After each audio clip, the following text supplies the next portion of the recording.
feeling good, can I tell? You live. Okay, hold up, family. My name is Brother Larry. Today is June 15th. Welcome to the Brooklyn William Mackey Jr.'s History Club. Welcome, Zoom audience. Everybody that's here, give yourself a big hand. Well, thank you for coming out and supporting the Brooklyn William Mackey Jr. History Club. We meet here every other Wednesday, every second Wednesday, in honor of William Mackey Jr., Dr. Amos Wilson, Louis Ray Rivera, Gil Noble, Dr. Ben, Dr. Clark, Ivan Van Sertima, and all the people, the older matters, all the historians that gave up fame and fortune, Big Harold, everybody that sacrificed to burn the midnight oil to bring history and information to the community. They didn't have to do that. So they sacrificed a lot. And we never want these great warriors to be forgotten. So we meet here to keep their name alive, to continue the information that we bring to the community. That's why we meet. So everybody give yourself a big hand for coming out. So the song, we're going to bring Zoom over to the book collection from African World Info Systems with Sababa to continue the great work of Dr. Amos Wilson. We have what we call the Amos Collection. Blueprint for Black Power. Amos Classic, The Psychology of Self-Hatred Toward the Defeat Self-Hatred, The Psychology of Self-Hatred and Self-Defeat Toward the Reclamation of the African Mind. We have The Falsification of African Consciousness, Awakening the Natural Genius of Black Children, in honor of Louis Ray Rivera, who used to come down here and speak for hours. And there wasn't a whole lot of people here. But he was the man. He has his classic, Jazz in Jail. We have that book in honor of Louis Ray. Also, the Developmental Psychology of the Black Child. We have African-centered consciousness versus the New World Order. And also, we have black on black violence. Everybody is talking about black on black violence, guns. What are we going to do about this nonsense that's going on? Oh, we're passing these laws. Nobody has mentioned the classic work of Amos Wilson. Black on black violence, the psychodynamics of black self-annihilation in service of white domination. You won't be asking them dumbass questions once you get this book. And also, S.K. Damiani, Distorted Truths in the Bastardization of African Cosmetology. And then we have Brother Raheem, has a couple of books here that he has in honor of the great Dick Gregory. He has a couple of publications. Dick Gregory, No More Lies, The Myth and Reality of American History. Dick Gregory, and Defining Moments in Black History Between the Lines. Read Between the Lines and Dick Gregory, Political Primer. We have this in honor of the great warrior Dick Gregory, who used to frequent the United African Movement on numerous occasions. Bad man. So we have that with Brother Raheem. Now I have a couple of other books, family. Dr. Scott Whitaker, Medicine, The Causes and Solutions to Diseases of Malnutrition and the Medical Sins That Are Killing the World. Classic right here. And these two books right here, I don't care what nobody says, The Real Anthony Fauci, Bill Gates, Big Pharma, and the Global War on Democracy. And Dr. McCullough, The Truth About COVID-19, Exposing the Great Reset, Lockdown, Vaccine Passports, and the New Normal. Please get these books and read them, and you will get a different opinion on everything that's going down. In honor of Dr. Randy Short, we have Slavery Mastery, The Impact of Religious Slavery Revealed. We also have Carol Alexander, Unspoken Truth of Our Racial Certified in White Rage and The Invention of the White Race by Theodore Allen. Also, Mackey's group in honor of Dr. Ben. Black man of the Nile and his family. They didn't have no computers, and Dr. Ben was still kicking it out. And we want to always keep his name alive. And in honor of Big Hal, was Big Hal hit me to this book, Transfer Agreement, the untold story of the secret pact between the Third Reich and Jewish Palestine. Excellent book. So we have these publications here as information to the global community. And to help Amos Wilson and Sababa continue his work. Now I'm going to read some community programs and events that come on, and they are very important for information. Tomorrow, our sister Keisha, Tad, Brother Ashe, and Brother Black, Thorough Black Talk. That comes on Facebook at 8 o'clock. That's one of the hottest shows on the East Coast. Excellent program and very informative information. Now, this program is our brother, Ayo Kamati, the Irritated Genie. Kamati Live, Sankofa Radio, WSYP 95.1. That's 10 o'clock on Mondays, Eastern Standard. And this is the Irritated Genie. Excellent program. Now, also, Saturdays at 10:30, while everybody's trying to get their groove on and get back into the normal, our Philadelphia connection, Sister Empress Chi, Blog Talk Radio, 10:30, you go on Blog Talk, you type in Sister Empress Chi, you stroll down the New Day Resurrection, and 10:30, that come on and Sister Empress brings it all the way down to sometime 1:30 in the morning. Variety of information, that's our Philadelphia connection. Now also our Baltimore connection with Brother Darren Muhammad. He comes on tomorrow on Instagram. Mohammed the Comment, that's Instagram. Mohammed the Comment on Instagram, and he also comes on Facebook Live at 8 o'clock. But the big show is on Saturday. Tune In Radio, Glen Burnie, WEBR 1590 AM Baltimore, that's 12 o'clock. Excellent program. Also, Brother Trust Graham Study Group, African Echoes. That's on Friday at 8 o'clock. Send me your number and your email, and I'll send you the information, and then Brother Danny can put you on the list and he can send you. Also Saturday, out of Asbury Park, the Know Thyself Study Group with Brother True.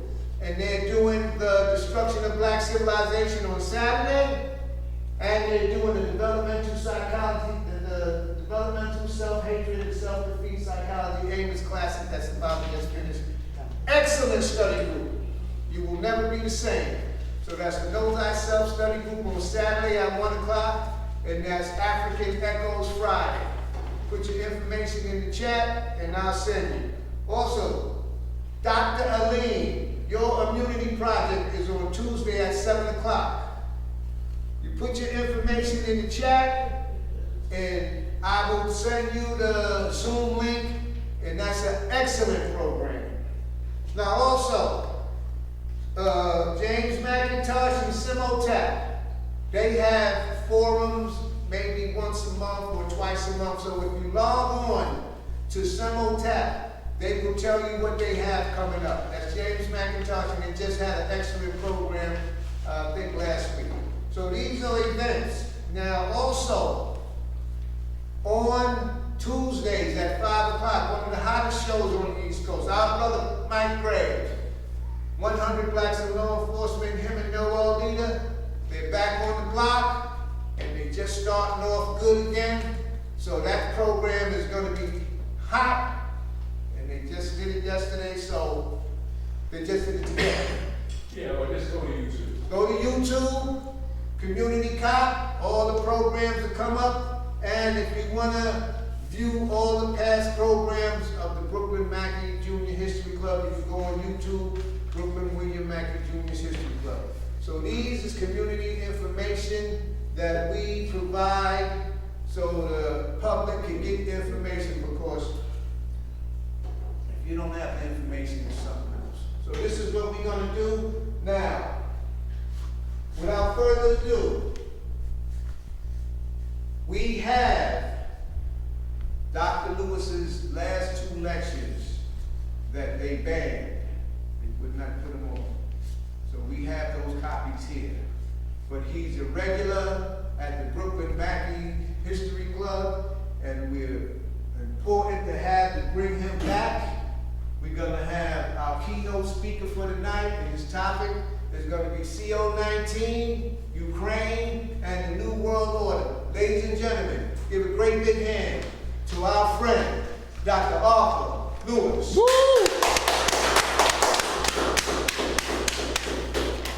Thank you, sir.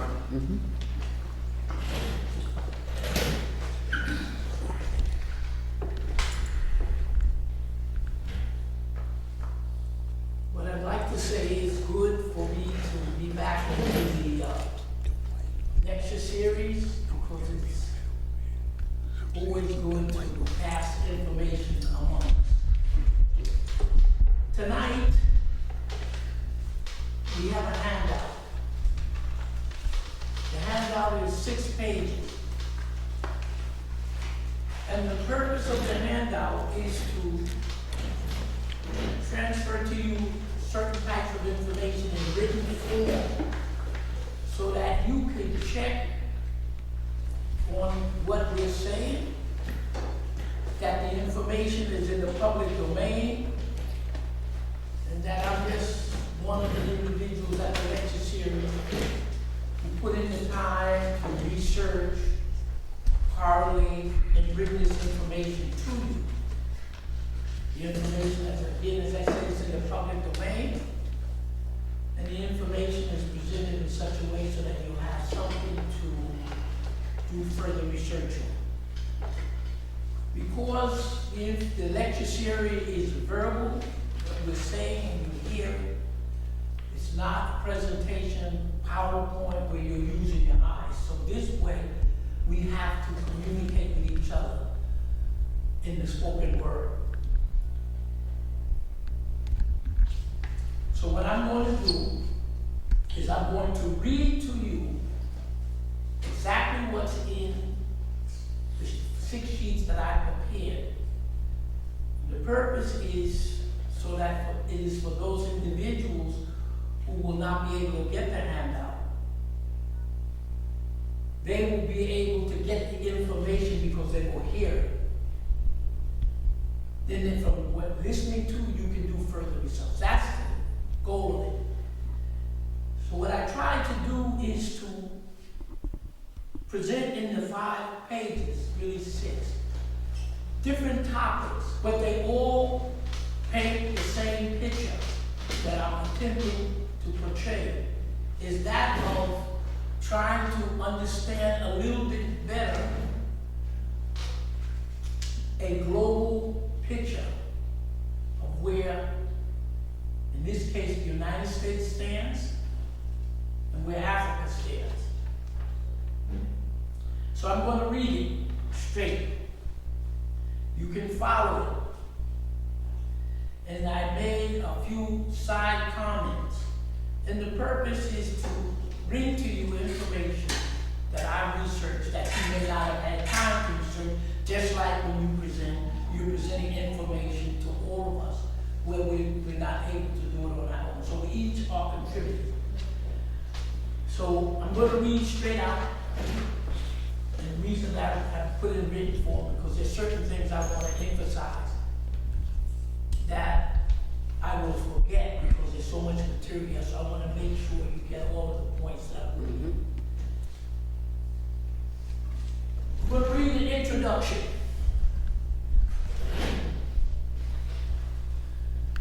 Today is June 15, 2022, Wednesday evening, Brooklyn, New York, at the Mackey's Lecture Series, located in Brooklyn. My name is Dr. Arthur Lewis. I'm an African American. I always indicate the African part so we understand we're not Afro, we're African, because we use that as a way of saying how we look at our ancestry. And the American part is only to say that I'm a citizen of the United States of America, for as much accuracy as possible. And I want to give honor to the universe, known and unknown. I want to give honor to the African people, ancestors, and to those who are still living. I would like to express my appreciation for Brother Ray Ray and the presenters at the Mackey's lecture series for making it possible. I'm going to dedicate today's lecture specifically to Dr. Yusuf bin Yakin and Paul Dr. Bin. I just want to use two definitions that I'm presenting to you. One is conspiracy theory. One definition is when you do not believe what somebody else gives you an explanation. And the second one is a common one we use called a false flag. It's when somebody takes a brick, throws it through a window, and leaves your identity there. Page 1. And the information that I'm giving you, as again, with all information, it's not my opinion. It's what I find in the public domain that allows us to repeat in a lecture. And I indicate to anyone, I do not have any information that is not to be given. So I'm not privy to anything that I cannot say. And so, some individuals say, well, why did he mention this and this and this? It's all joined together. I'm reading. The World Health Organization is funded primarily by the US government, the Bill Gates Foundation, and the UK, United Kingdom. As a physician, I'm speaking on a topic that's general and broad. Gene therapy is experimental, unapproved medical treatment by the book. Not tested below age 18, not tested on pregnant women, and not tested on the elderly, defined by a certain age group and up. The U.S. Constitution of the United States in the Nuremberg Code states that if there is any procedure which is experimental or unapproved, you have a right to refuse the treatment. Yes, sir. Mandates under the Constitution of the United States is classified as constitutional dictatorship, because the president is dictating to you what you must do rather than that law going through Congress. I'm giving you definitions. Emergency use authorization is permitted in certain countries to treat certain conditions that is considered damaging to the public health. And you can use emergency use authorization for these unproven treatments as long as there are no other treatments available that can do the job. The emergency use authorization is a collaboration of private businesses with the government agency of that country, and whether that's one of the definition of fascism. I want to bring to your attention for you to go online and Google under Homeland Security, CDC, December 31st, 2021. And it deals with testing for certain types of viruses. And according to that information that's in the public, you can read it for yourself. And I'm going to just I'll summarize what I read. Now it's up to you to look it up and read it. It states to the labs that the testing of certain viruses are not to be used by these labs, even though they've been used in the future, in the past, because there's a problem with that test being able to differentiate certain viruses.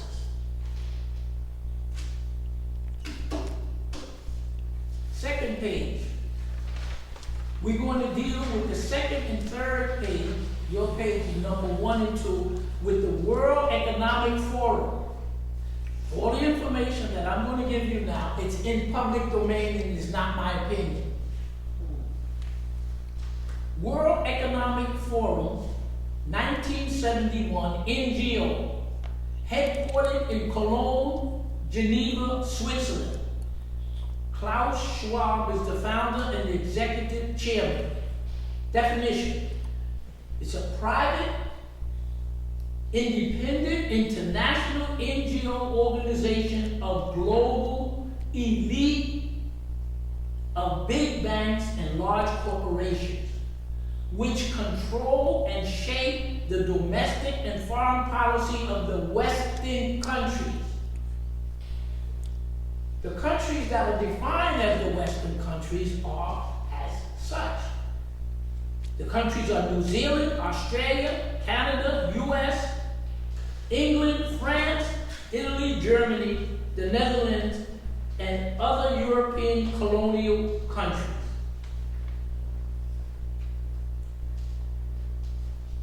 Their goal, the World Economic Forum, is to organize, shape, structure, and dominate the political, economic, and military structure of the world. Method: the New World Order and the Great Reset is the mechanism to accomplish this goal. I just want to add to that before we go on to the second sheet about the World Economic Forum. You hear about the World Economic Forum. It's the world. Well, if the World Economic Forum is properly defined by me as I took it from the open literature, and they're primarily white countries, white-dominated countries. They call themselves the Five Eyes. As far as differentiating so-called race, they would be considered white by their definition.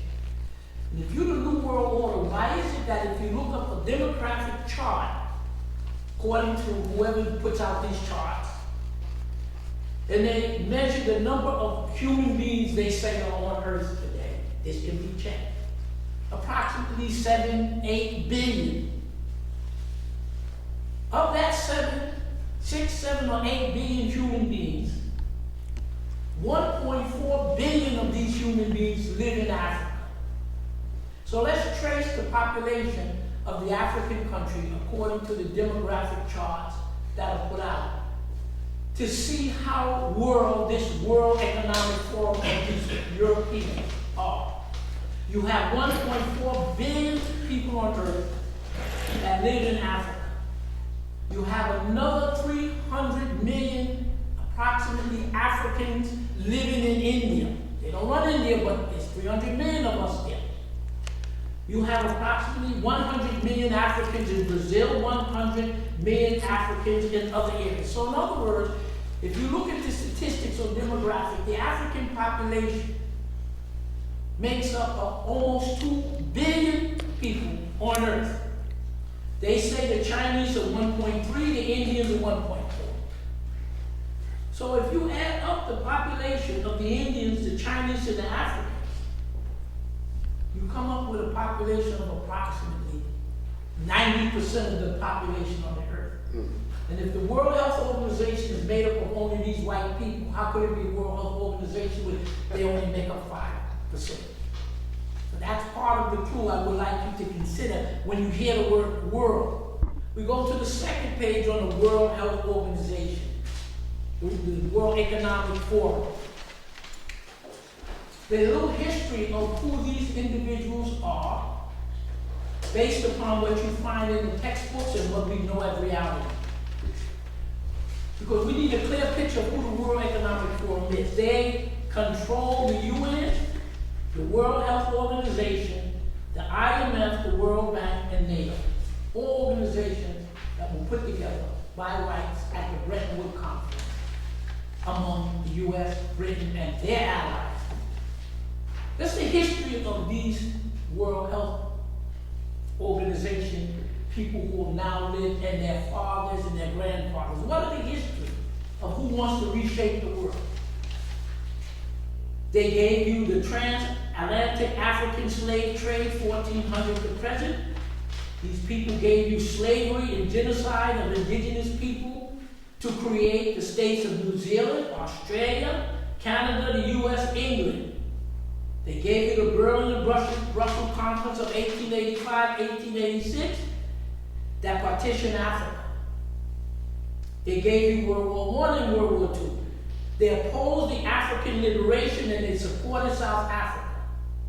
They gave you the wars, some common wars, Korean, Vietnamese, Iraq 1 and 2, Cuba, Grenada, Venezuela, Iran, Syria, Yemen, Yugoslavia, Afghanistan, and now the Ukraine. The New World Order structure attempt to hold on to their ill-gotten gains. We go on to page 3. I put together from the history books and others a brief history of why the Russians made a decision to invade the Ukraine. This is not my opinion. I'm going to read you what's here. And then you ask, because who did the Russians send to NATO and the United States? 1940s, late 40s, 50s, the Russians made an agreement with the United States and the West that they would remove their 400,000 troops from Germany and let them reunify if the West did not advance NATO towards Russian border.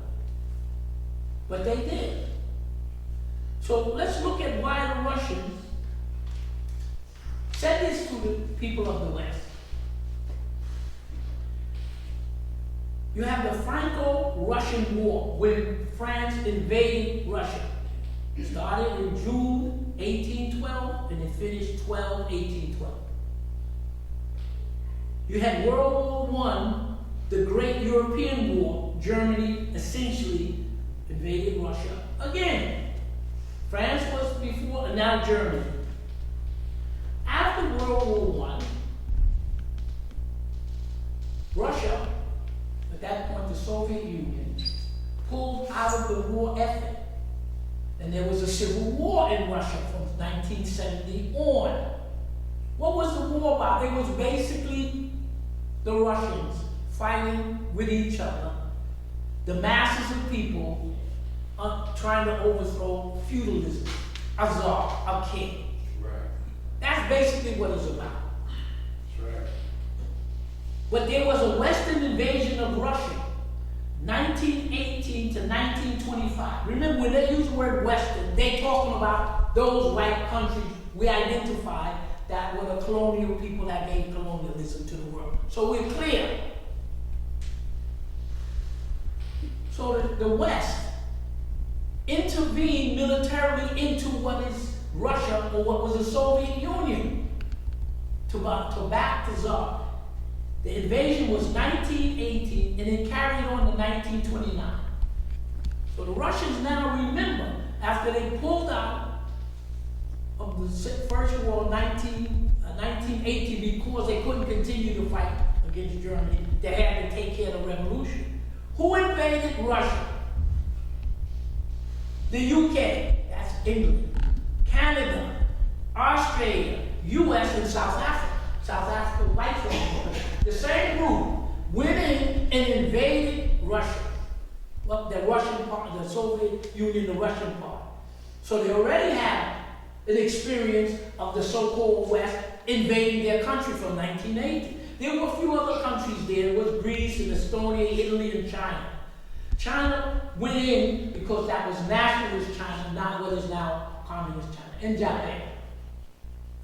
So then World War II erupted. The Germans invaded Russia again, 1938 to 1945. That doesn't imply that the Germans are bad people. We know there was a lot of other factors that initiated the war. But if you look at it, if you're Russia, this is a country of about 20 different ethnic groups, but the white part of Russia runs the domestic, runs the foreign part. Okay. World War II breaks out. 1938 to 1945, Germany invades Russia again. In 1940, they have an operation they call Operation Pipe. They say in the textbooks it was an Anglo. Anglo means those 5 countries that come from England. England, UK, United States, Australia, New Zealand. That's Anglo. In 1940, the Anglo-French strategic, they thought up a plan. The Anglo-French strategic bombing of the Soviet Union's oil field in Azerbaijan in the Caucasus. They didn't do it. 1945, the war's just ending, the Second World War's ending. And they have an operation they call Operation Unthinkable. And what it was, in 1945, the British Chief of Military Staff proposed war plans against the Soviet Union, Russia, for military invasion of Russia to impose the will of the United States and Great Britain on Russia. What they're saying to Russia is you came out of World War II, the only powerful country militarily that could check us Westerners. But we caution on you so that you impose the will of the United States and Great Britain on Russia. There's a reason for it. NATO was formed in 1949 as a military alliance against Russia. It's only supposed to be defensive. The purpose of it, Putin said that he asked the head of the NATO, could Russia join NATO? And they said it's in writing. He said that Putin said Clinton told him, he laughed but never gave an explanation. But it's in the charter of NATO. The purpose is to keep the U.S. in Europe, to get a foothold in, to keep the Germans down and the Russians out, with whatever all of that means. 1949, and then the plan stretched to 1957. They call it Operation Drop Shot. U.S. and its allies. You know who the allies are. U.S., U.K., Australia, New Zealand, that clique. And its ally was to make a preempt nuclear and conventional war against Russia. 1949. Carried the plan to 79. And the Soviet Union to prevent Russia from dominating Western Europe and dominating East Asia. Why were they concerned with East Asia? Because the capitalist Chinese under Chiang Kai-shek was working with the Europeans. So they wanted to protect their interests on both ends.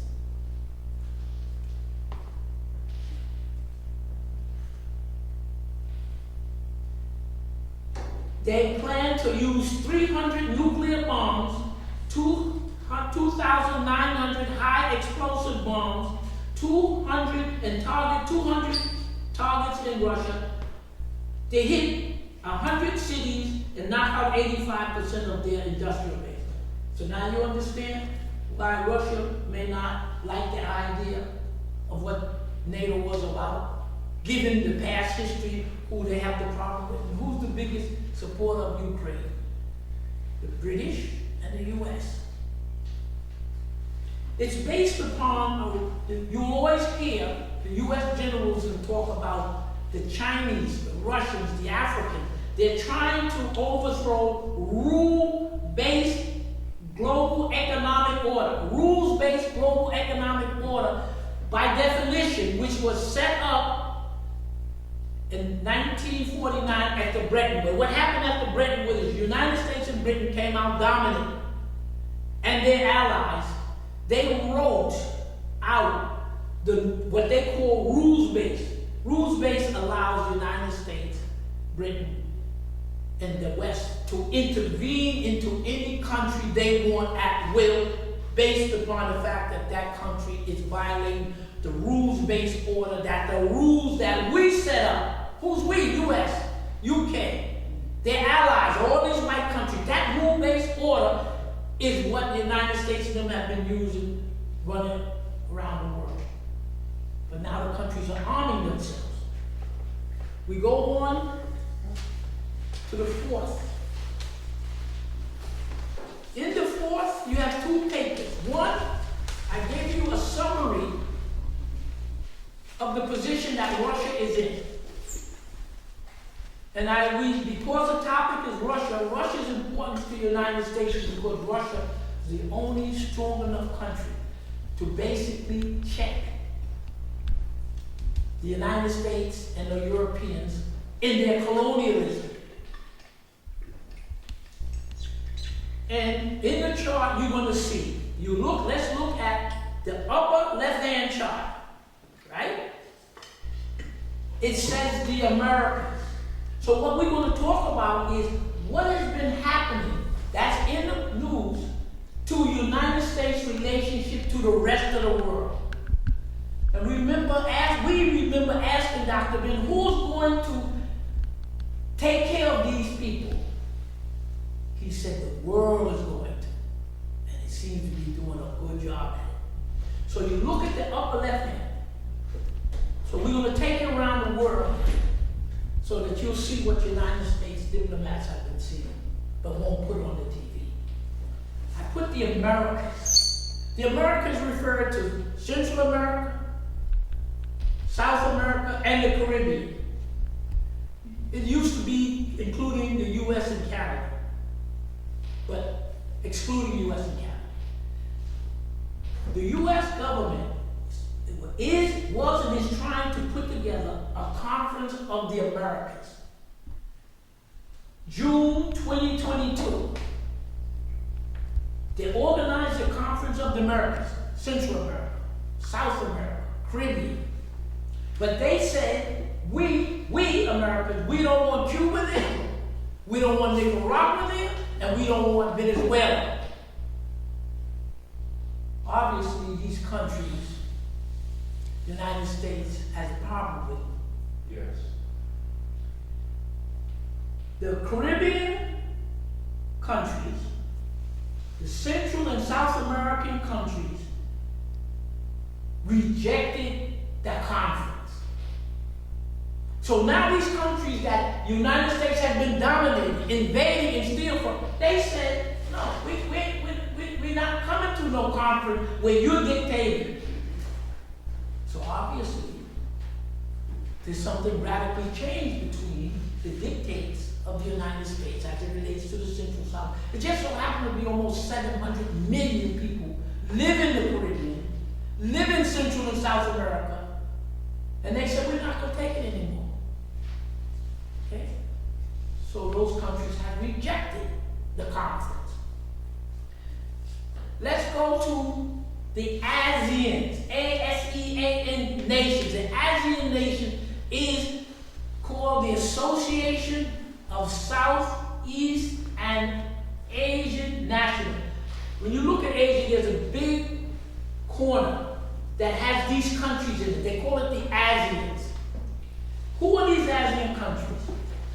Brunei, Cambodia, Indonesia, Laos, Malaysia, Myanmar, which was Burma, Singapore, Thailand, I may have left out the T, but Thailand, Vietnam, and Philippines. The United States and the West asking these countries, petition, will you join with me in an alliance against China? And the countries, now I wasn't at the conference, the countries said, let me look at my history book. Indonesia, you remember that coup you caught there? Cambodia opened their history book. Remember you were bombing the hell out of us? Brunei, remember you were stealing our war? Remember you bombed Laos? They said, are you crazy? No. We have to live here in this part of the world. We're going to live with everybody in peace. You have the problem because you, the United States, in the West, may lose Taiwan, Japan, and South Korea, which you use to enrich you. They're going with China and the rest of Asia. So you're trying to protect what some call your ill-gotten gains. So the ASEAN countries told the United States, we're not having it. They had the G20 conference recently. It's supposed to be the 10, 20 of the highest economies. You got Africans, we have 1 or 2 African countries in there. You have US, Western Europe, and Asia. The G20. The United States and the West asked the G20. Now you United States, you come in. You got Asians here.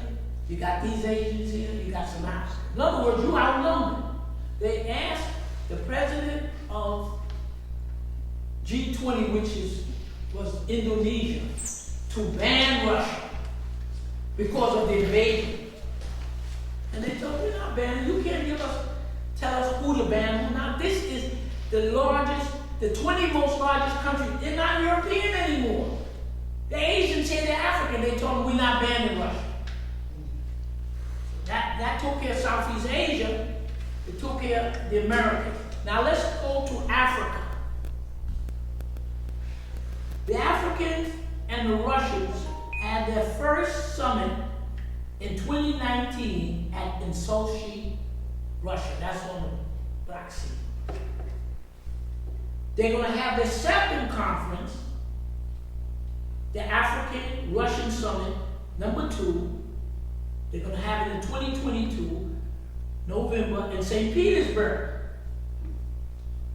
So everybody knows Russia, Africa got all the natural resources. They know Africa got the majority of population, and they know Africa in 20, 25 years is going to replace China and Asia as the industrial hub. So everybody's lining up. Everybody has conference with Africa, the Turks, the Japanese. These white people, they don't have conferences because they feel they're going to be able to continue to steal. But on the 2nd of June, the African Union sent a delegation to meet with Putin. And was headed by the president of Senegal. I wasn't at the conference, obviously, but let's speculate about what they talked about.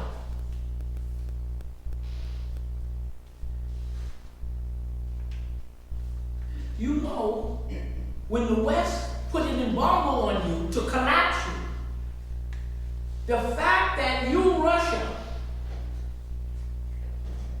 said that anybody who wants to buy oil, gas from Russia, you're going to use rubles, no US dollar.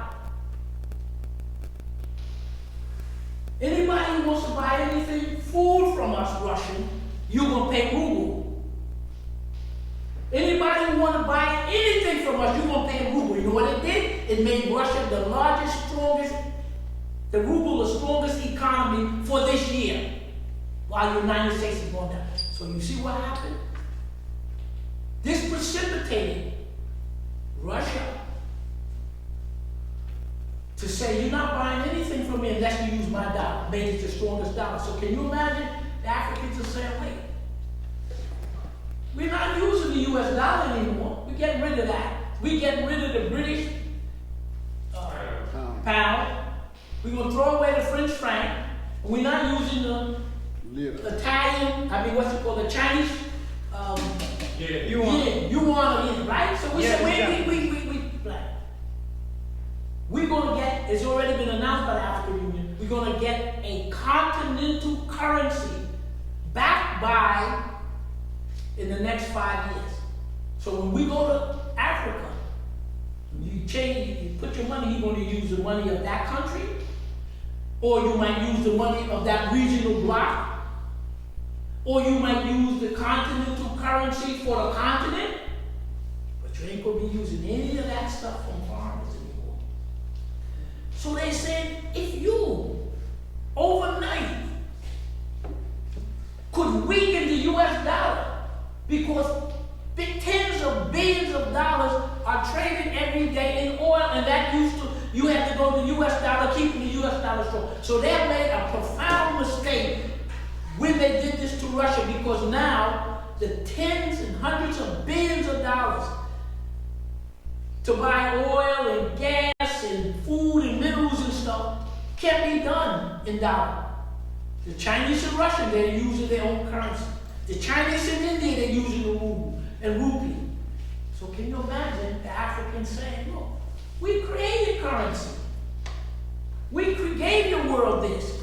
And if you demonstrate to the world, just by forcing anybody who wants to say, Africa got everything. Now what would happen, or not what, when will it happen that you're not going to buy anything from Africa until you use an African currency? You know what they're going to do to the African currency? Go wipe out the European money.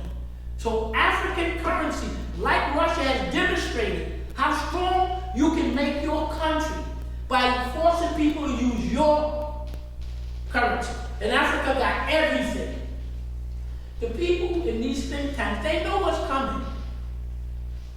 So let's speculate on what they may have said. Then they might have said, look, there's a world famine, there's going to be a famine on wheat. The wheat, you go, wait, Russia said, wait, let's hold it for a second. The wheat that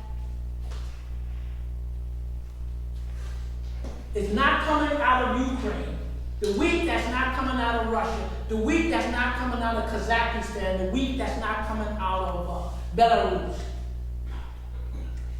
they will all come directed into Russia, put it on a boat, and ship it through the Black Sea.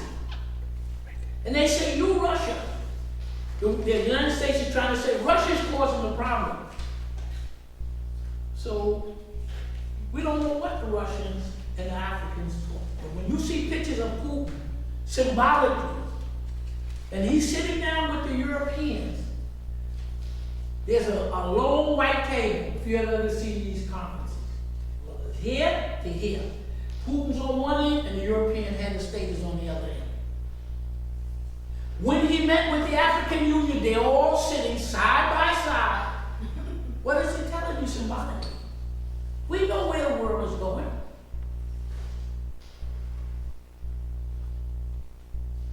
So who was in that delegation was Ramaphosa from South Africa. Why is Ramaphosa important? Is he's one of the BRICS. You know the Russian, you ever heard of the BRICS, right? That's Brazil, Russia, China, India, and South Africa. So some of your white friends and commentators said, why do these big Asian countries want South Africa's economy is small compared to it? Why do you think they wanted South Africa's in there?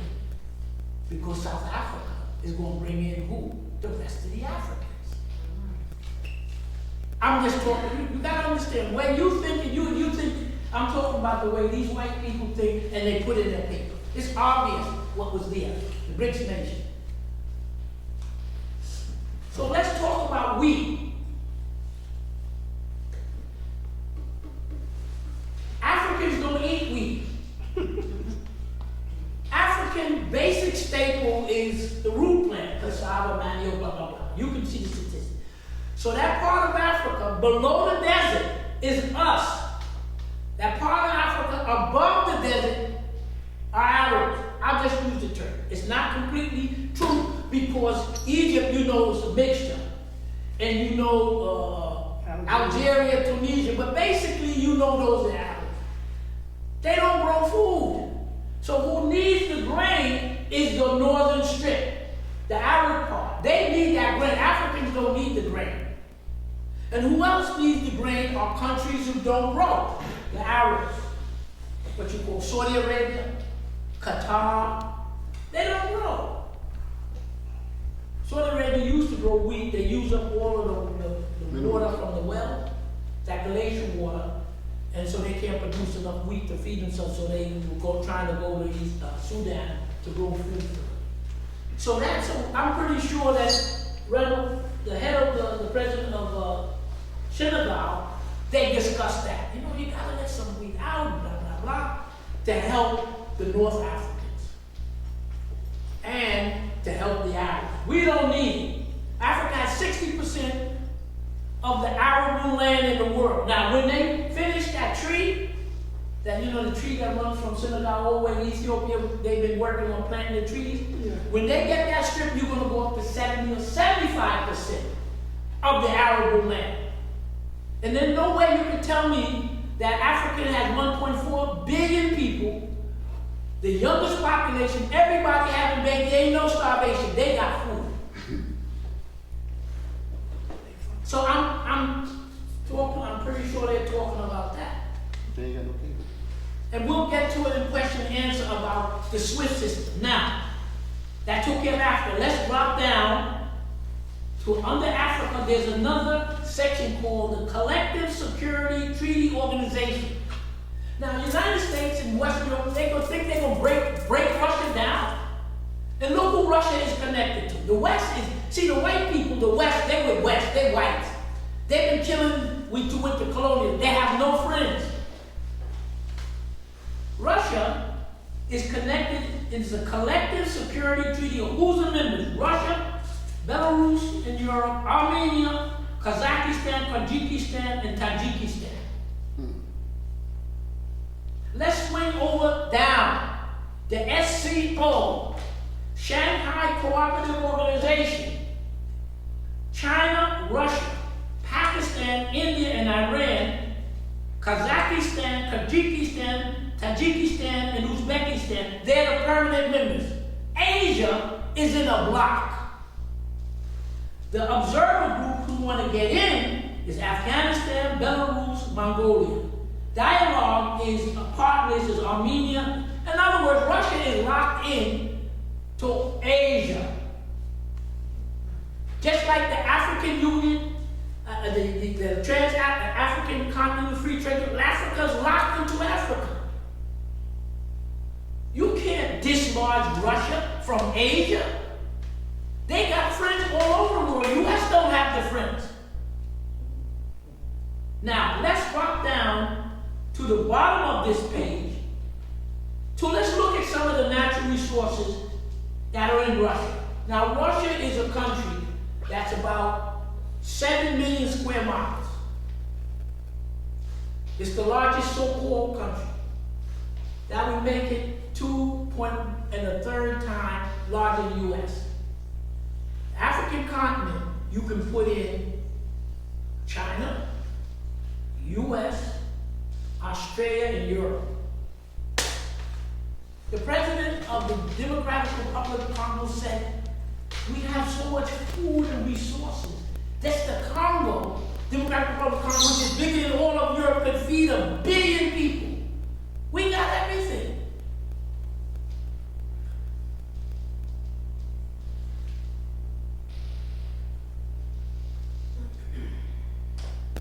How did Russia get to what it is? You got to go through history and you will see Russia represented by Putin. He's white.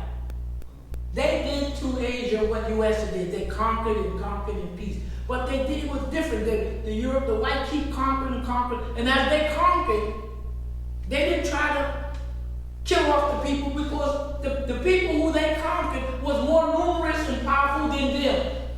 See, the Europeans, when they got here, they killed off everybody, killed off all indigenous.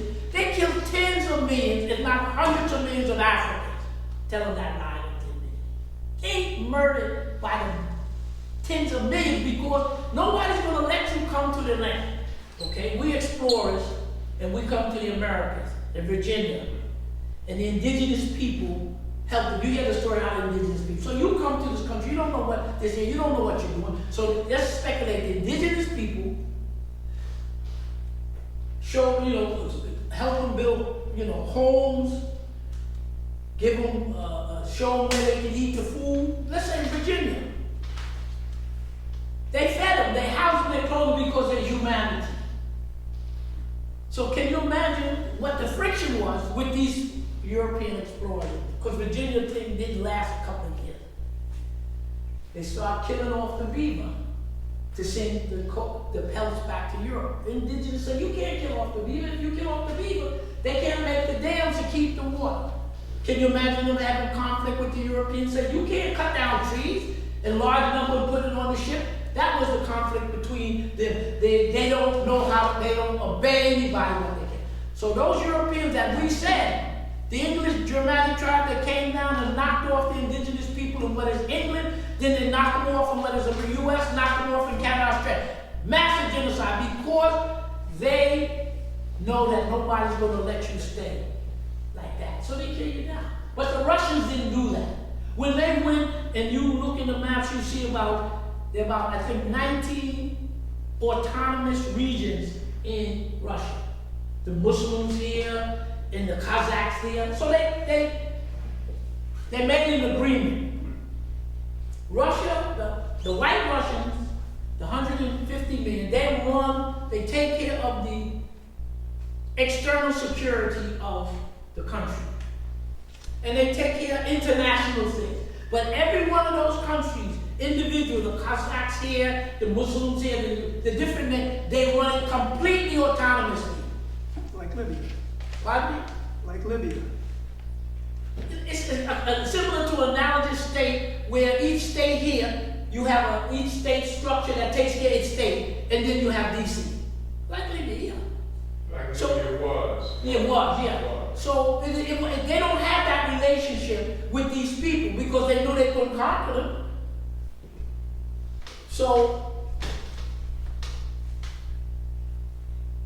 the white Russians, when they kept conquering, they just met these people and they made some kind of arrangement. They didn't exterminate them because they couldn't exterminate them. So Putin runs that. So you notice when they went in this thing that Russia calls a military thing, they had Chechens. Chechens is that part of Russia with a Muslim big problem. And they had a big problem with Chechnya. They had 2 wars.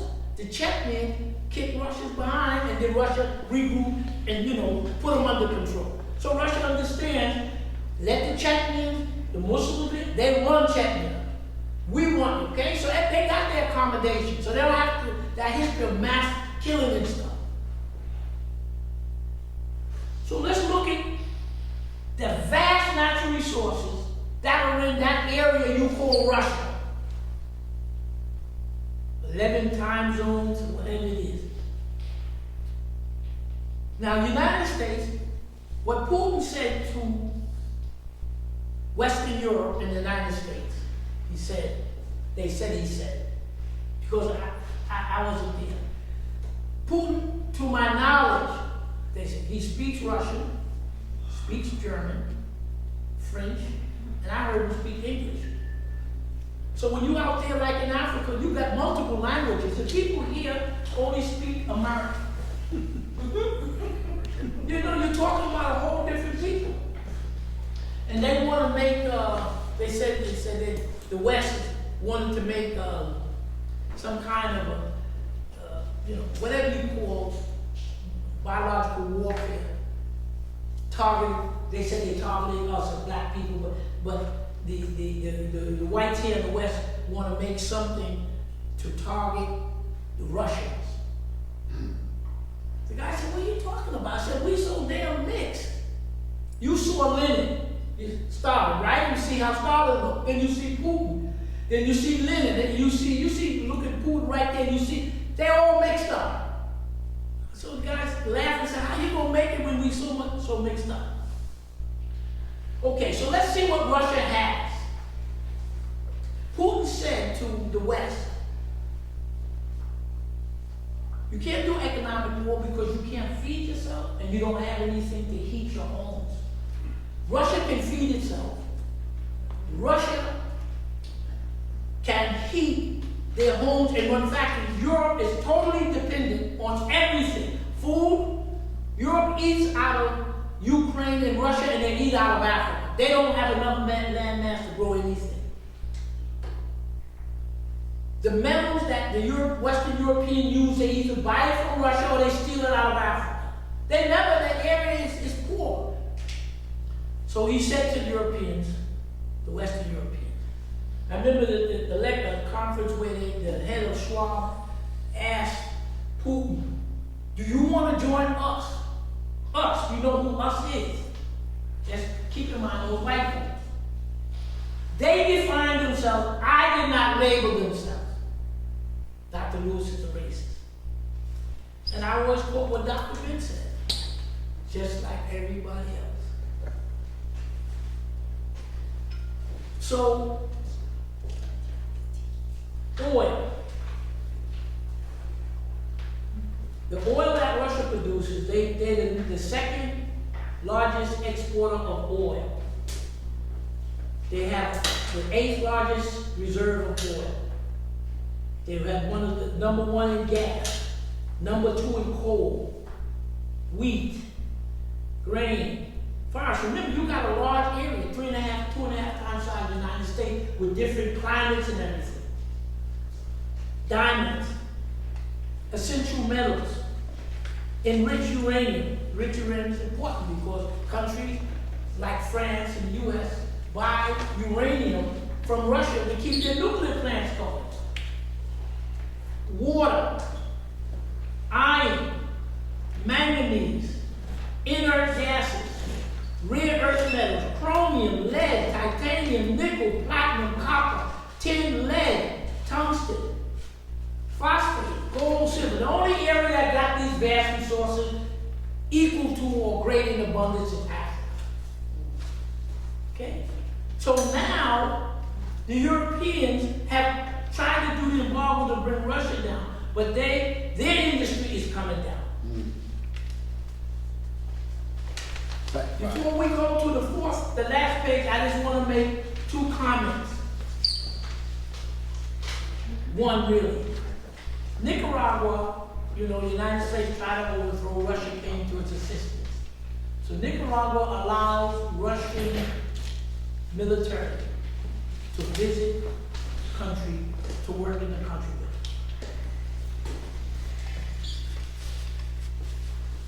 it. Let's take Venezuela.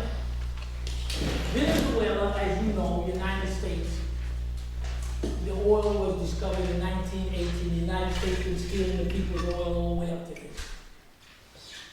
So they want to continue to steal. So quickly, just want to mention what saved Venezuela, in the last 2018, 17, 18, 19 was a big problem.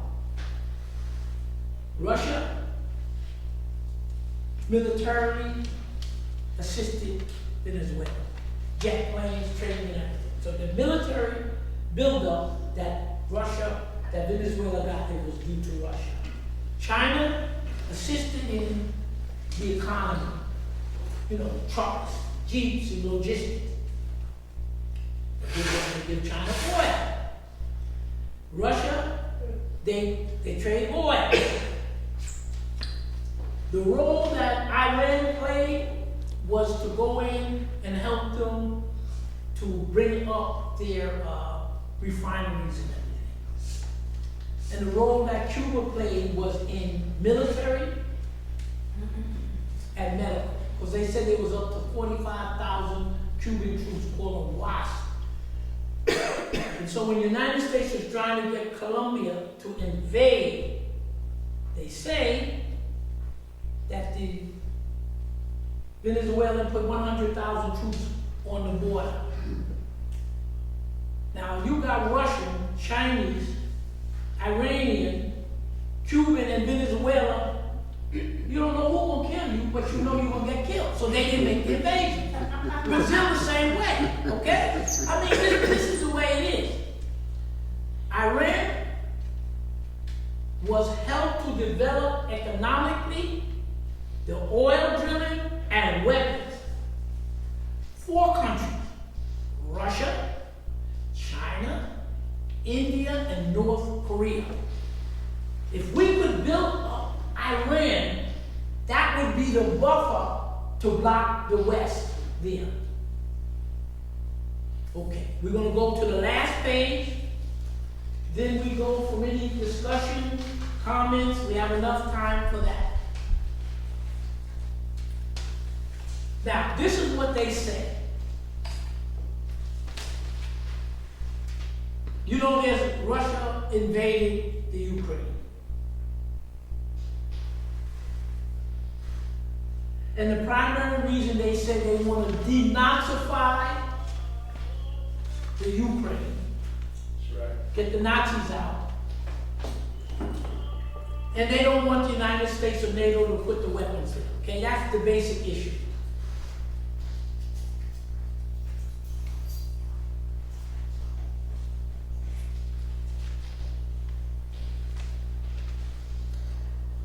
Trying to see which way we're going to go with this. Okay, let's go with the last sheet, and then we'll be able to develop from there.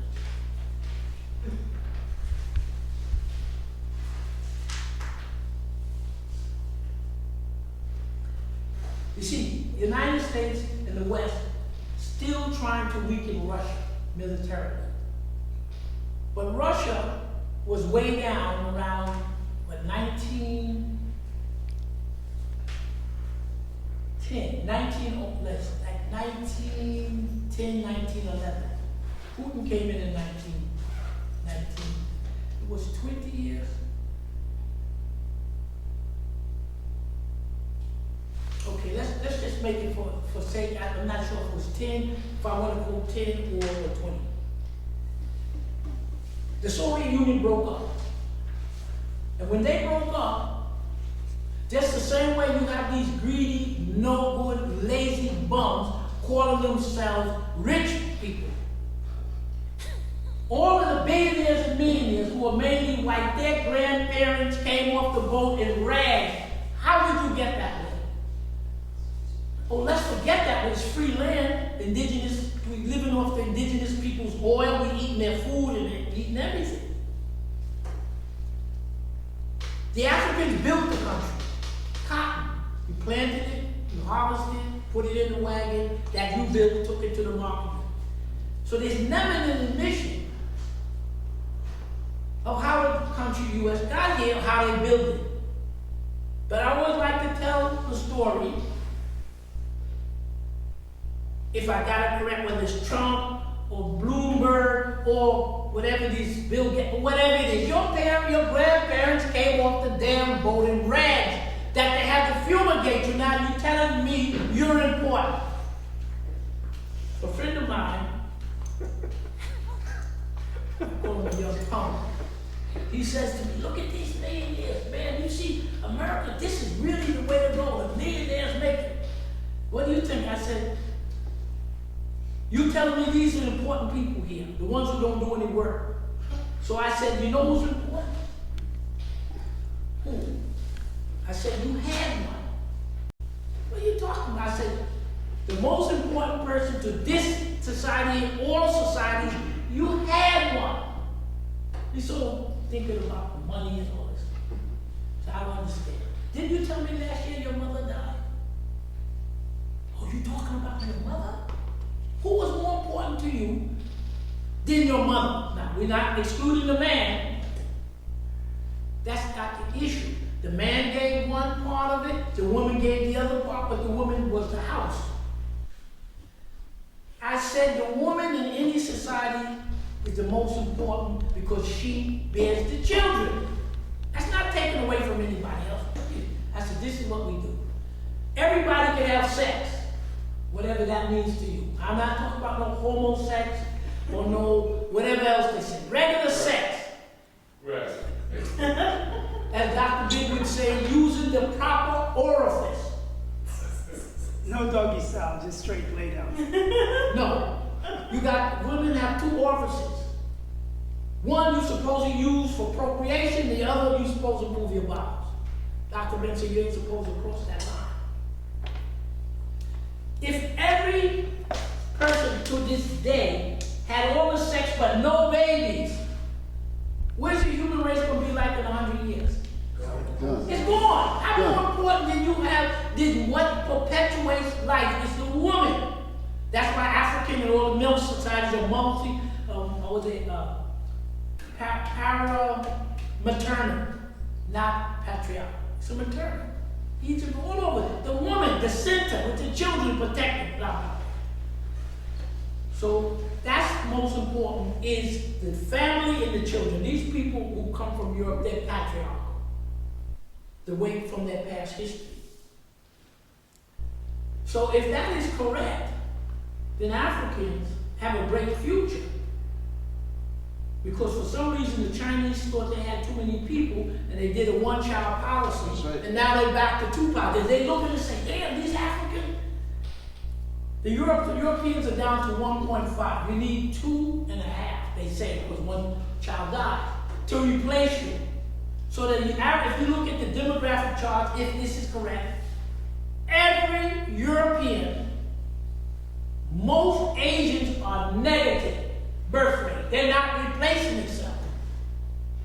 And who's replacing themselves with 4 and 5? The Africans. So if that is true, Africa has the brightest future because it's going to have the most people and the youngest people. And you can't say it's overpopulated because there's more than enough land for everybody. So I tell people in Africa, I say, yeah, first of all, you got most of the agricultural land, and you have the most people, and you're making babies. What's the biggest problem in European? They have negative birth rate for whatever the reason. Every one of them. Now China they're afraid of what's going on. India is can run neck and neck because their people of color, real color. So I just wanted to emphasize that when you talk about the long-range future of what you have here. Now let's look at this. Okay, there was a coup in what is the country we're talking about now? Ukraine. We're winding down. They had a president in the Ukraine, because Ukraine, they're all the same people, basically, racially and stuff.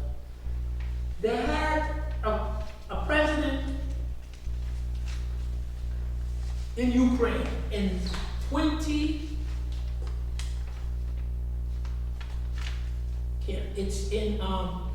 2015. There was a president. 2014. Okay, let's get it. 2014. There was a president there. So-called elected democratically, whatever that means. The way the story goes is that the Western Europeans wanted the Ukraine, that Ukraine at that time was leaning more with Russia.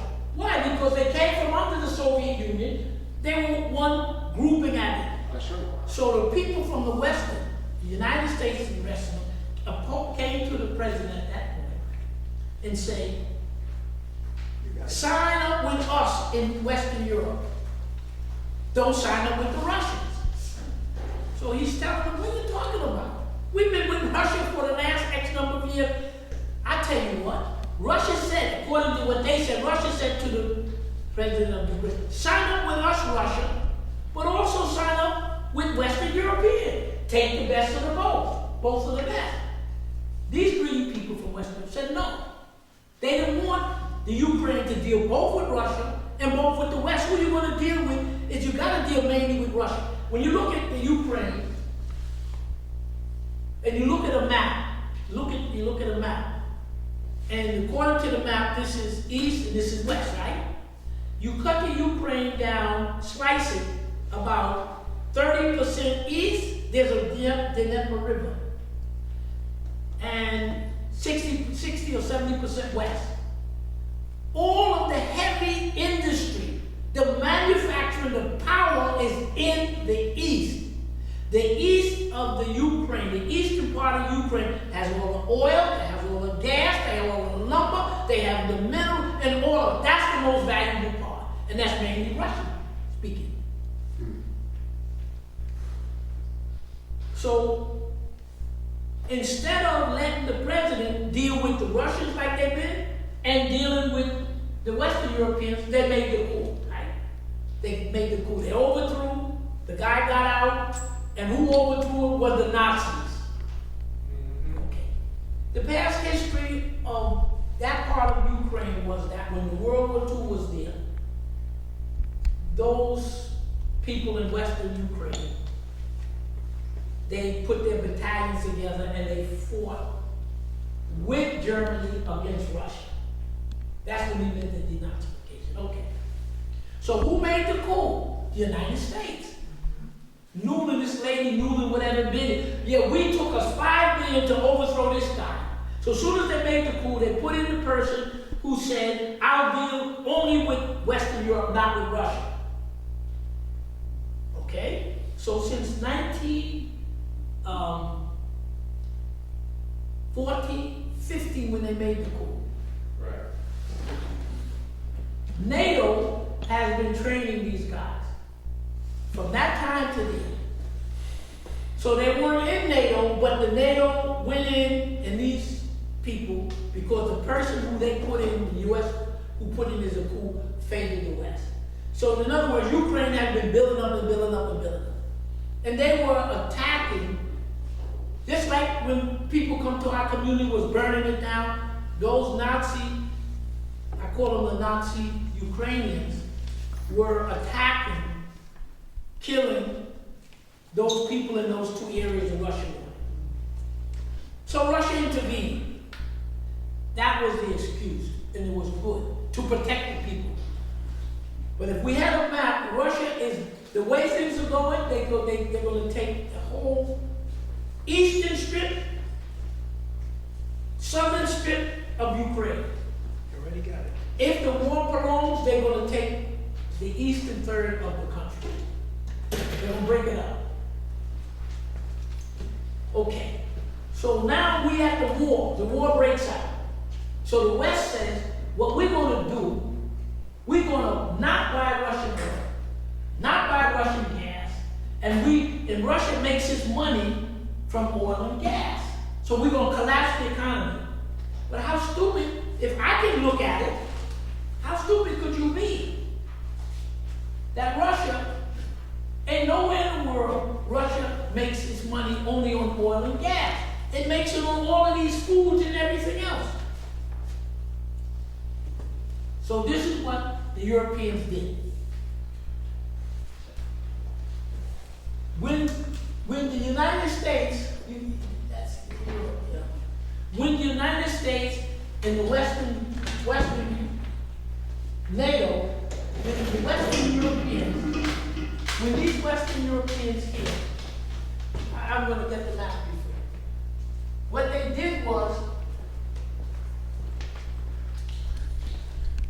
they're going to embargo Russia. Here's Ukraine. Here's Russia. They're going to embargo it. Okay?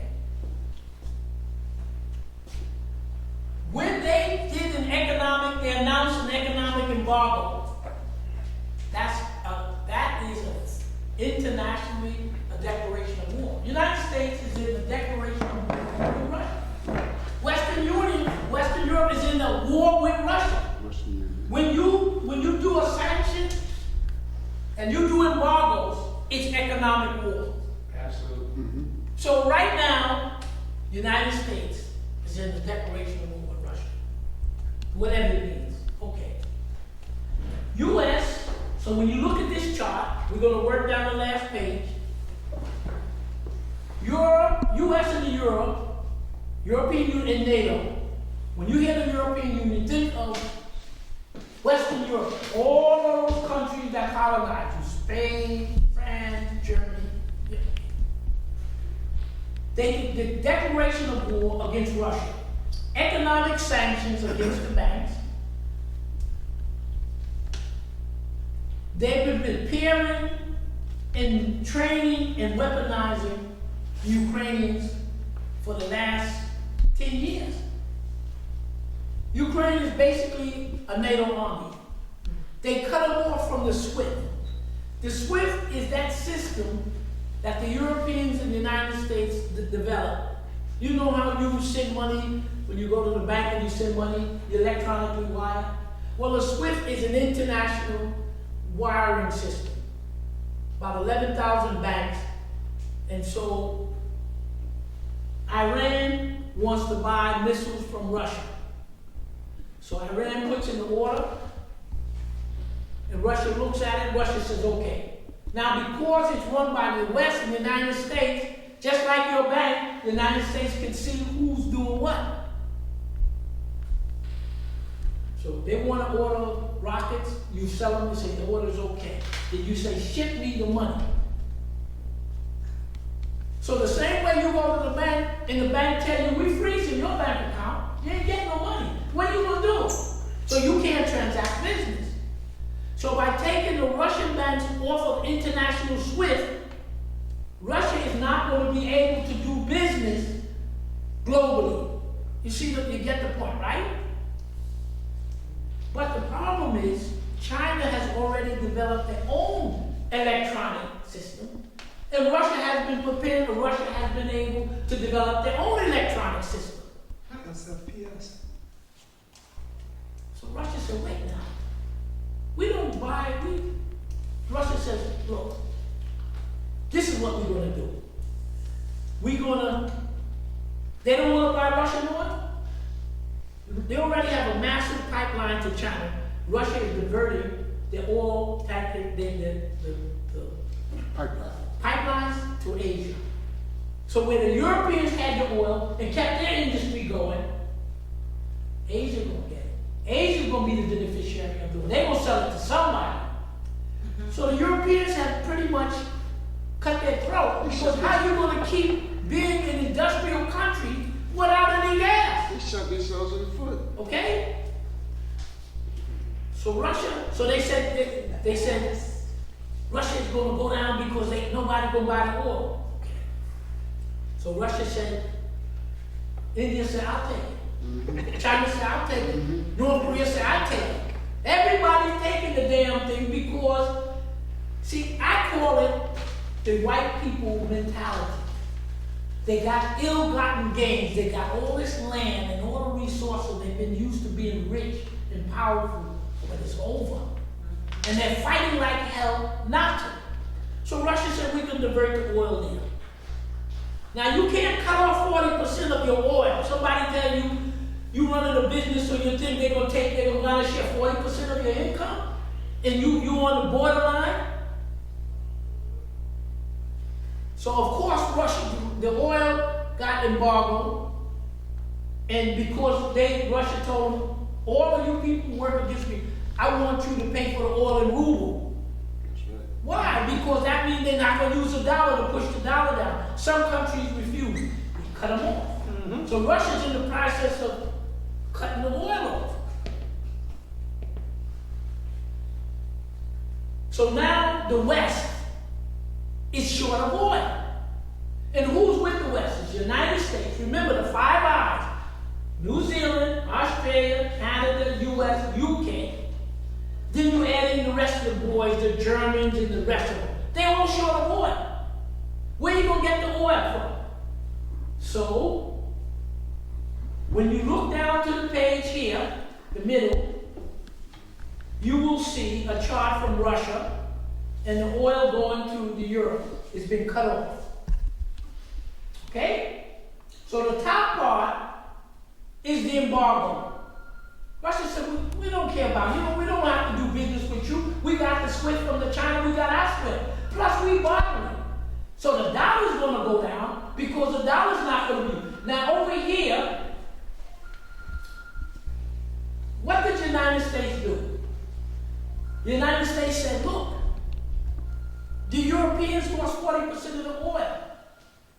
We got to get oil to Europe some kind of way, or they go collapse. So this is what they say happened. Biden picked up the phone, called Saudi Arabia, can you send us some oil? They said the Saudis and Qatar, they never answered the phone. Oh. Really? Oh. Yep. If we had time to review what the United States did to Saudi Arabia, they wouldn't pick up the damn phone. That's your Arab friend. Then they went over, they asked Venezuela. That ain't happening. You can't believe this. That ain't happening. What you think Venezuela tell them? See, senor. They didn't pick up the phone. Me no speak They English. let the delegate come in, but he ain't left with no oil. No speaking English. After you steal that oil, freeze these, what you call this, what's that, their oil company? It'll come to us. Citgo. They went to the Africans. Algeria said, we can't get, if we super pump out so much to accommodate you, we gotta let our stretch it.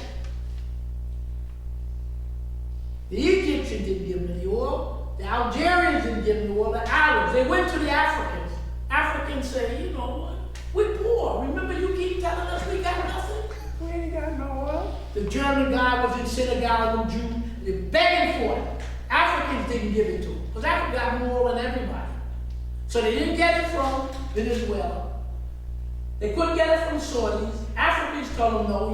They even asked Iran. Show you how short of oil they are. They went to Algeria, Qatar, Nigeria, Israel. They developed the gas field for Israel, but they don't make enough. So in other words, everybody refused because everybody pulled out the chart. You're coming to us for all after what you white folks have done for us. Chickens coming home to roost. Now, we'll go down to the bottom as we conclude where the oil is coming from to keep Europe going. Now, if the oil is not coming out of the Middle East or Saudi Arabia, it's not coming out of Africa, and it's not coming from Asia, where is it coming from? You see this chart?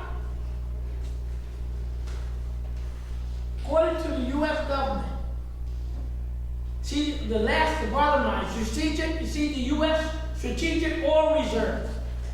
You see the arrow? See the arrow here? Yeah. The arrow down is pointing to the USA. You ain't getting none of the oil from the Strategic Oil Reserve. Then where they shipping it to? Europe. Put it on the ship and take it to their cousins. Okay? Now, you have, that's Strategic Oil Reserve. Then you have the oil that's made for drilling. You have the oil and diesel. That oil and diesel that should have come into the people in America, U.S., they cut it off. Where they sending it to? Asia. Europe. And NATO. Now, that oil would normally go to people living in the U.S., and it should normally go to the Asians. So they said, hell with it. We have contract with the Asians, but we're not going to send it to the Asians. We're going to send it to our cousins because they're an acute problem. So the oil the oil and diesel that would normally stay here is going, and the one that should go to Asia, they're sending it to Europe. And then the LNG, liquid nitrogen gas, they condense it. Instead of it being kept here, and instead of it sending to Asia, where's it going? You can't. They tell you that. In other words, you paying the white man, the rich, the bankers, and the corporations say, look, our cousins are in extreme dire need. If you can't get diesel, you can't run the trucks, you can't run the locomotive, the ball game is over. That's why one of the main reasons why your gas prices are going up, skyrocketing, because the what they call it, the World Economic Forum, white bankers and stuff says, we gotta save the white bankers and the elite in Europe and the hell with the rest of you people in the United States. So this is how they think globally. So what's going to be done in the future? People going to be using the ruble, Indian rupee, Chinese yuan, baht, all kind of regional currencies throughout the world. Guyanese dollar.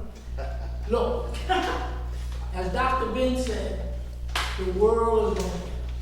So what we have done is we've gone through the papers, we tried to give you some topics, and we tried to make the attempt to connect it so you get a better understanding of what is happening. Now, People say, well, what can you do about it? I don't have the answer of what you can do about it. By a I'm test. bringing you information so you understand what's going on globally, and you use that information in the appropriate manner. I mean, we could conjecture on, what's going to happen here. And when the new world, let me put it to you this way. When there was an epidemic, viral pandemic in the year 2019, in the year 2020, in the year 2021, there was a so-called viral epidemic or pandemic that went around the world. In terms of control, I think one of the book, what they're trying to do.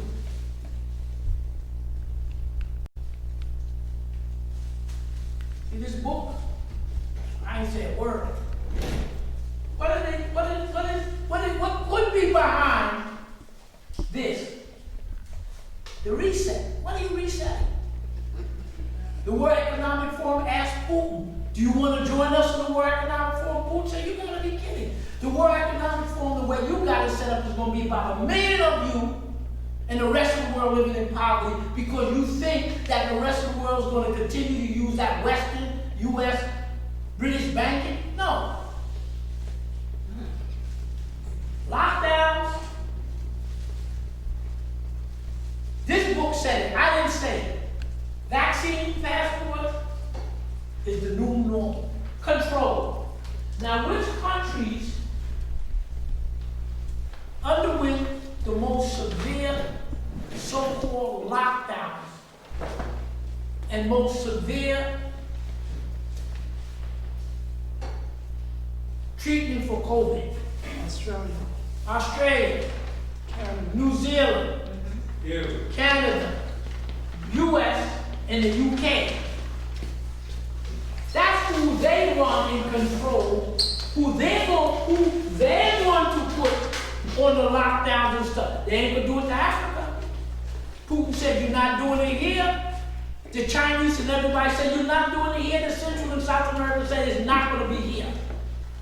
So that's my personal assessment of the success of the New World Order when you understand who's putting it out, under what agenda, and their control mechanism was the gun. Everybody else got guns now. The control, at the end of, in the Bretton Woods, you look up Bretton Woods, in 1944, New Hampshire, the English and the US set out the world order, rules-based order. We, United States, Britain, and our allies are going to determine what problems each country has, and we will adjust that problem if we have to go in and invade it. But that ain't happening anymore. Because if what I presented to you is accurate about the United States' position when it comes to the Americans, it comes to Africa and Asia. And when the war, so-called war, broke out between Russia and Ukraine in the year 2022, most of the Asia either abstained or backed Russia. Most of Africa abstained or backed Russia. The African Union took the trip to Putin. Did he take the trip to Biden? Did the African Union go to the Europeans? I didn't say he didn't. You find it and see. So those three things that dominated, that the United States and Britain dominated the world was through the superior military, the fact that you had to use the US dollar,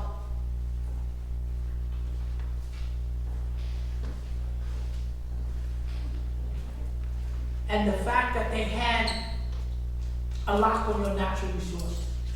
How did they rebuild Europe? Stole it out of Africa. You see? So what has happened to the Western world? The world has changed. Questions and comments? Quick question. We're gonna soup. Okay, What pardon the me? brick thing? Break, soup. It's 9 o'clock. We're gonna get, everybody come get a quick cup of soup, then we gonna break. Then we gonna come back. For questions? What if I ask questions first? Okay, It's matriarchal. Zoom, the first question is gonna come from, our sister Aura to, Dr. Lewis. Good evening, Dr. Lewis. Thank you for your presentation. I was remembering in the news when they talked about trying to get this, one of the Scandinavian countries or a couple of them to join NATO, and I'm assuming because of its position and location. And I don't know if they were trying to use those countries militarily because they said they kind of border with Russia. So I was just wondering what the significance of trying to get those countries, and I thought they would have already been in NATO. You talking about Sweden, she's talking about Sweden. Yeah, I think it was either It's Sweden. Finland and Sweden. Yeah. Okay, based upon what I know, reading the material and charters and stuff like that. According to NATO, this is what they say, that a country, in order to join, you have to meet certain criteria. And one of the criteria they say is you're not supposed to have any real major border problems within the adjacent country. And the second one is you're not supposed to have any major problem within your country, because see, you're joining the club, and that club is supposed to be one that will come to each other's aid under certain conditions. And the other basic principle they said is that Okay, could the Zoom audience just mute yourselves for a minute while he's responding, please? the other thing that they say is that of the NATO nations, let's say they're 30, they say in their rules that any country that would want to join, all of the other countries have to agree. And if one doesn't agree, then that country will not be able to admit. So they have stipulations on it. Again, I'm not an expert on it, but basically the concept is if one of the NATO countries are attacked, each country in NATO has the option to come in to defend it. They didn't say obligation to defend it, have the option to come in to defend it. So that's what's happening at this particular point. Finland is a small country. It borders Russia. And from what I understand, during World War II, the Finnish fought with the Germans against Russia. So after the resolution of the war, Finland was occupied by Russia for a period of time, and they make an agreement, the Finnish, with Russia, that they will be neutral, that they won't shift to the Russian loyalty, and they won't shift to NATO. Okay? Then now all of a sudden, Finland has an agreement with Russia that they'll stay neutral. Then all of a sudden, it's announced that Finland wants to be part of NATO. Okay? Sweden also is neutral, but basically Sweden and Norway have always leaned towards NATO. Okay? Can you tell your Zoom Now, folks? Okay, the Zoom members, can you mute yourself, please? I'll finish your question, there's more after I take this one. Zoom members, can you mute? Thank you. Zoom members? Somebody got their mute Yeah, he's on. just asking them to mute Dr. Lewis. Right. Okay, so we can hear Dr. Lewis. Go ahead, Doc. The last point on Finland is the people who run Finland, you know, like the presidents, vice presidents, just like same here. They go to war, whatever they want to do, It's the government and the rich people who make, as I put in the article, who make the decision, who controls the domestic and foreign policy of this country, like most countries, is the elite. It appears, but you have to correct me, that it is the president and the chief ministers of Finland and Sweden. They made the application, they initiate the application to be in the NATO. But they were saying whether or not they will give the population a referendum to say yes or no. So let me repeat what I'm saying. The leadership has put in the application, but they didn't ask the people, do you want to be part of NATO? You see? So you have that politics intervening. I have to assume that if the United States of America, with the rest of the NATO countries, primarily Britain and France, if they feel that they will not fight Russia, now they have an opportunity to fight Russia, but they decline it. For some reason, they don't want to fight Russia. Now, you could assume that they don't want to fight Russia because they know Russia militarily is superior and would win. So to add Finland, Finland really adds nothing in terms of military might. Sweden, the same thing. You add Finland and you put Sweden in, it's not going to change the military balance. Russia, it appears at this point, with its weaponry, with a regular war, will beat the United States and all of NATO at this point. That's why the reason why NATO don't want to go in. Then, so you have to assume that if the big countries like US and Britain and France, who have the biggest armies, if they don't want to challenge Russia, just bringing in Finland and bringing in Sweden is not going to change the parameter at all. So the Russians have to assess it the way they want. What they were saying that Russia is doing is they have their fleets, they have their ships. You see, the United States use aircraft carriers primarily because they bother people away from them. They take their planes to bother you because they're away. Russia's primary military is to defend its borders. So Russia, they're saying, is now, they build their ships, their cruisers, and missiles to protect their border. So you would have to assume that the military of Russia is making sure that they have enough weapons or whatever they want, that they can protect themselves, even though they add Sweden, and even though you add Finland to it. So I can't say that it's not relevant. I'm just making an observation that militarily, if the United States, France, and Britain, who's supposed to have the biggest army, if you don't want to contest Russia, then adding Finland and Sweden, they don't have enough military to make any difference. So I take it that way. Next question, anybody from the Zoom audience have a question? Anybody from the Zoom audience want to ask Doc a question?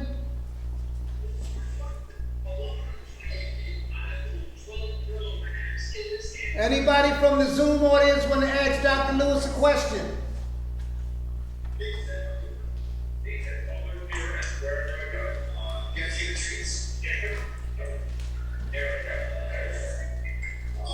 Does anybody from the Zoom audience want to ask Doc a question? If not, anybody here? If not, anything from the Make your floor? comments or They told anything they you just want to gave add. out their number to everybody on the internet. Yeah, right. Yeah, they just have to mute them because they're just making a lot of noise. With reference to the monetary system and, with the SWIFT banking system and all that, there's been rumors or rumblings that they're gonna do an audit of the Federal Reserve. They got a bill trying to go in there. Do you think that at some point the Americans are gonna smarten up and drop the Federal Reserve system and move into a sensible monetary system outside the fiat currency?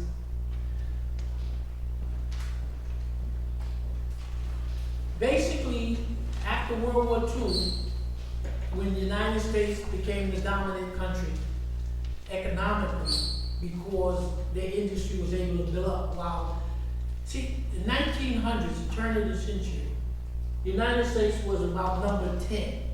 There were at least 9 other countries who had bigger militaries and bigger industrial base. So for you to come from place number 10 to 1 in less than 50 years, that was a result of the fact that the big countries who had economies bigger and stronger than the U.S. and had militaries big and strong, which was England, France, Germany, Russia, India, Japan. These countries, they engaged in a war, right?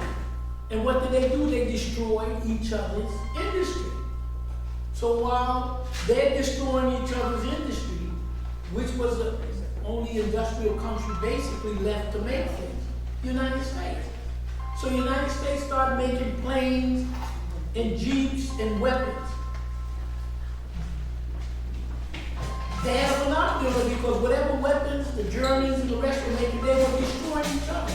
So they got into the dominant economic position by default. The United States' industries were building up because they made everything that the English need, they made everything that Russia needed. Socks, shoes, coats, planes, etc.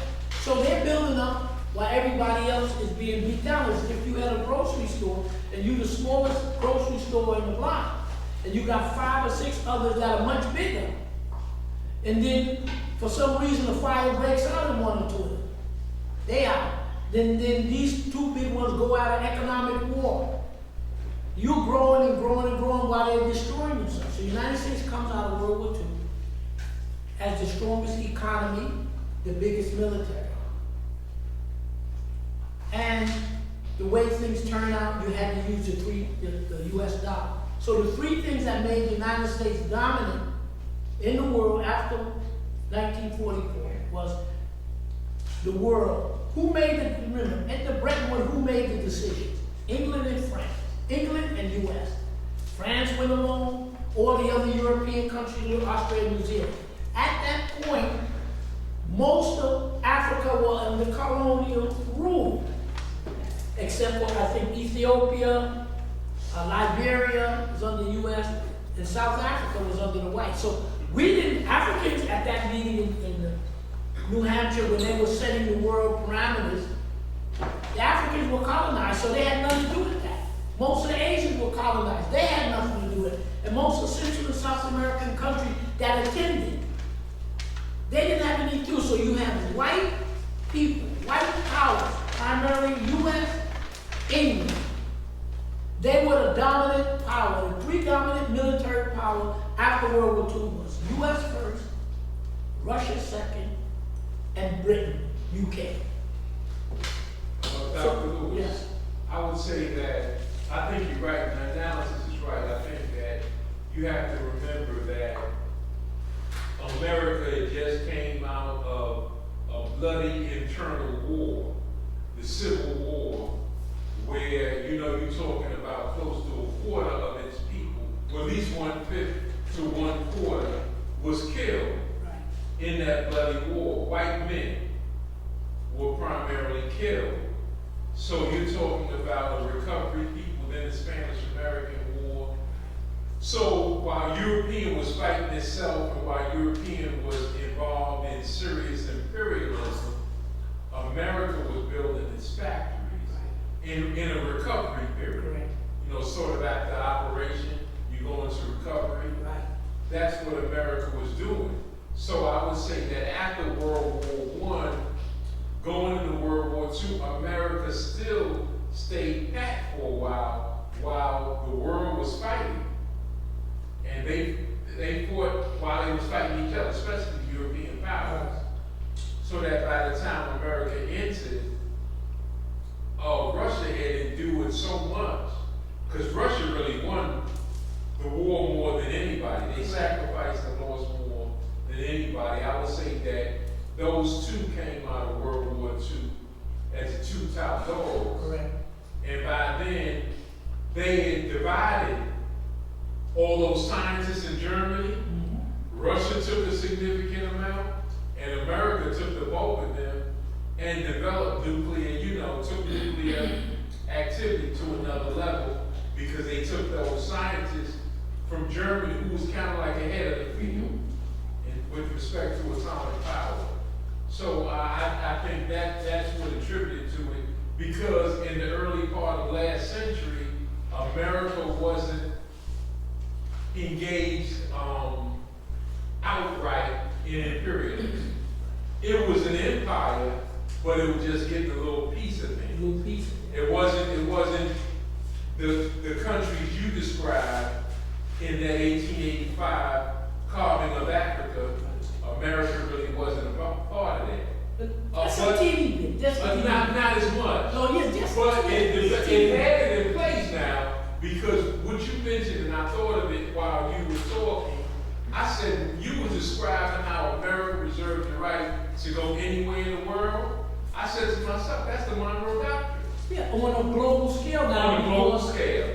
Because they had, you see, Because they have the military might to do it. let's put it this way.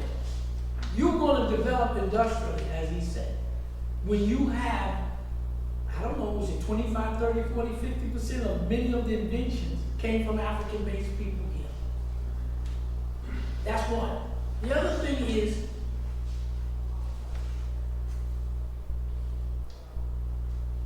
the United States came out of so they say, out of World War II. They said they had the most gold. I don't know. Okay, so who's sitting down? He's Britain, I'm the US. We really the big guy. Between Britain and the US, or white people, Africa was colonized. Central South America were colonized. And much of Asia was colonized. So you take the United States. How did the United States rebuild Europe? Natural resources coming out of Africa. How did they rebuild Japan? Natural resources coming. So at the meeting, and let's go to England was fighting the war. United States factories were booming. England was going down. And after, in the World War I, the English had to pay the United States back for the help they gave them. The United States asked for gold. After World War I, the Russians also got help from the United States in that sense, and they had to pay the United States in gold. World War II was called Lend-Lease. Same thing happened. They had the Second War, and England didn't have any more gold to repay the United States. The Lend-Lease was for the United States factories to make socks and shoes and jet planes and everything. And they would send it to England, and they would send it to Russia. Why England? Because they're their cousin, and as brother said, yeah. Why Russia? Because Russia really fought World War II, right? It was already fought. So in order to beat the Germans, Russia needed the bullets, the guns, the tanks, the planes, because their industry they had to move to Europe. So after World War II, they call it the Lend-Lease. The United States made these weapons and clothes. They gave it to Russia and England. They leased it, Lend-Lease. After the war, the United States, you got to pay me for each of these. England didn't have any more gold to pay the United States for what they helped in World War II. Go ahead, I know where you're going there. Russia paid the United States because they had gold, they had silver, they had metals and all of that. So Russia paid. So what the U.S. said to England, You want a piece of that? hear what he's talking about?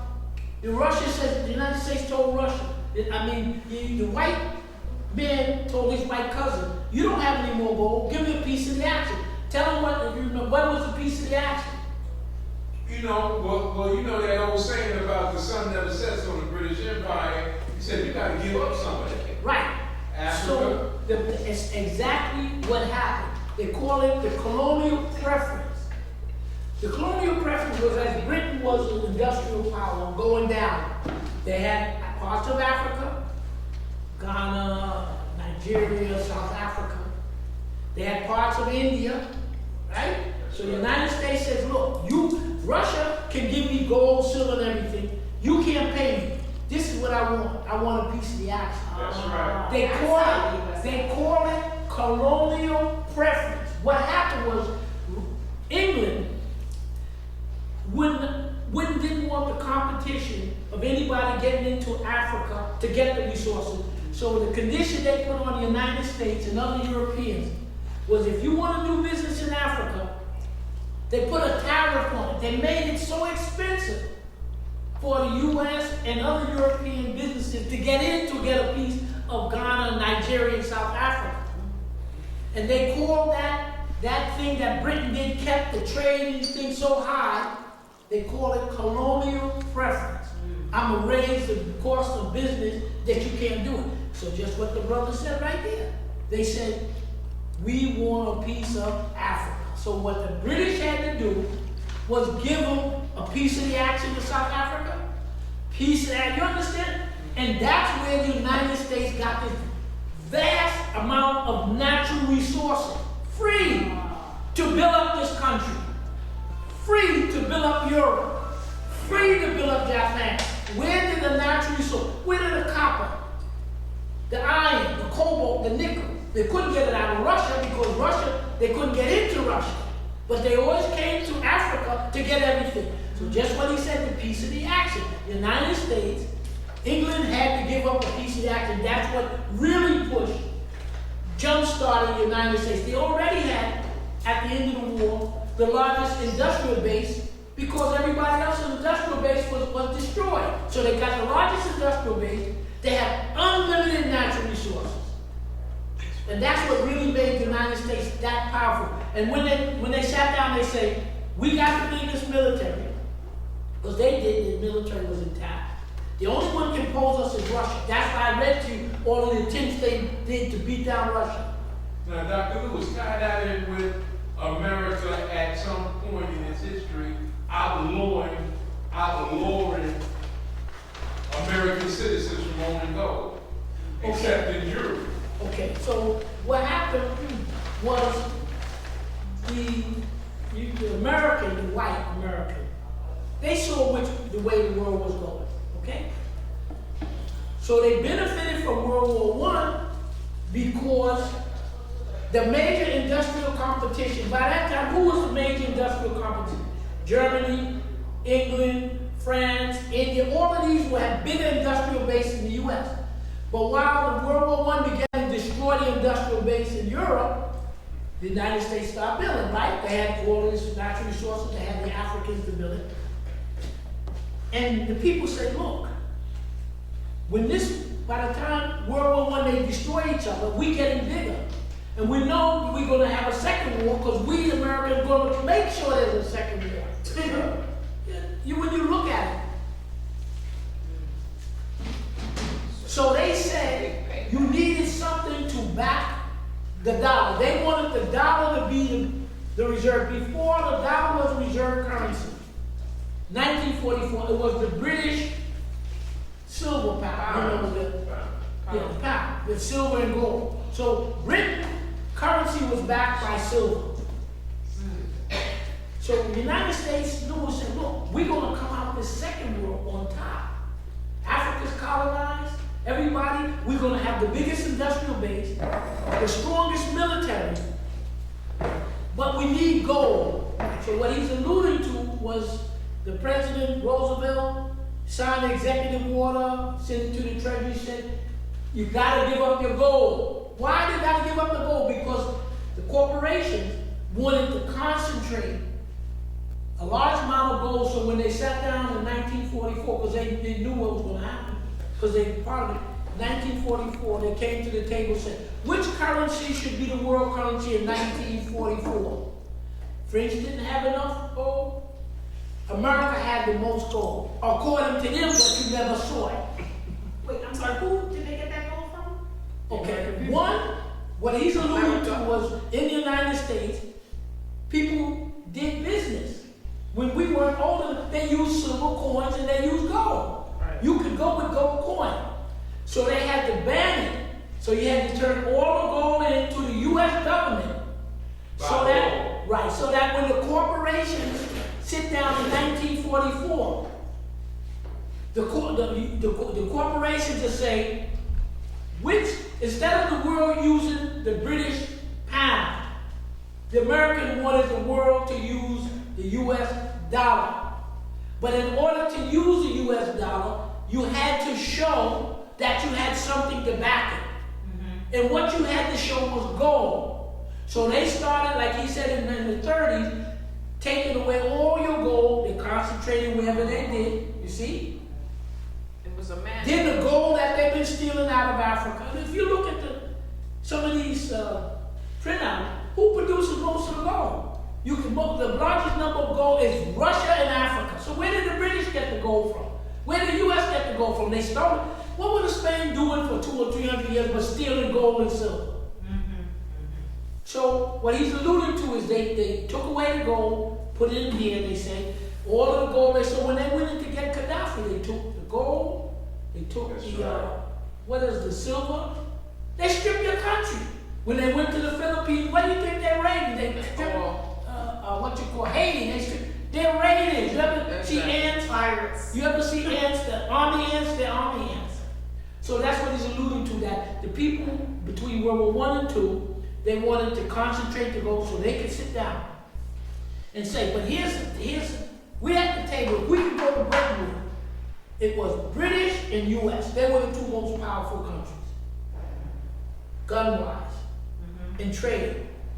So if you look at you see the list, you'll see US, Britain, and you'll see the same white countries, Australia, Canada, South Africa, England, France. The European clique, there's about 77 delegates. I think only one came from Ethiopia, one came from Liberia, and one came from South Africa. So you only had 3 of the 77 main delegates, only 3 came from Africa. One of those was South African, which is white. The other one was Liberia, which US controlled. And I think Ethiopia was the only one tentatively. So you have one African country, other than controlled by Africa. So you're sitting here, all white people. You can see the picture, they're all white. And so most of it, who was the main groups there? The main groups were Australia, Canada, US, South Africa, English, French, that European clique. And then you had a big contingent from Central, South America, and Cuba, all of which was under the whites. All of those countries that you see there from Central, South America, they all was controlled by US. So you had a conference of 2 white cousins deciding how the world is going to be reshaped. And you had nobody from Africa, nobody representing Asia, nobody representing Central, South America. That's 1944. That's what they call a rule-based. And you said it took place in what? Bretton Woods? Bretton Woods. Okay, Bretton. That's the foundation where the United States, they set the rules on trade. So they say, everybody's going to use the US dollar because we got the most gold. Let's see the gold. You don't have to see the gold. I got a gun. I have to see the gold. That's number one. Second, we have the strongest military. The United States had the strongest military. And because they said they had the strongest, largest amount of gold, but never let anybody see it, they said we're going to use the US dollar. Everybody's going to use the US dollar to trade. So if everybody's using the US dollar, you're going to be rich. Business-wise, that made them rich. The gun with all these invasions, you know how many invasions the United States invaded? Everybody. Every Caribbean country, almost every South American country. Hey, you understand that? That's how they built it. It's called the Bretton Woods. So when you see rules-based order, you keep hearing rules. They're talking about, the head military man got on the TV and said, China and Iran and the others are trying to overthrow the rule-based order that was set up in Bretton Woods in 1944. The rules and regulation on trade, currency, everything was set up by US and British people.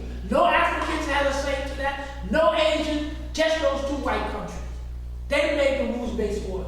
And we're going to back it up with our military. Why do you think the United States invaded invade so many countries already. We're taking what we want. That's the rule-based order. Intervene any time they want. Now you up to a phase where Russia is strong enough that the Russians gonna dominate Europe. The Chinese, the Asians gonna get rid of the U.S. and the white folks, and they're gonna work it out among themselves.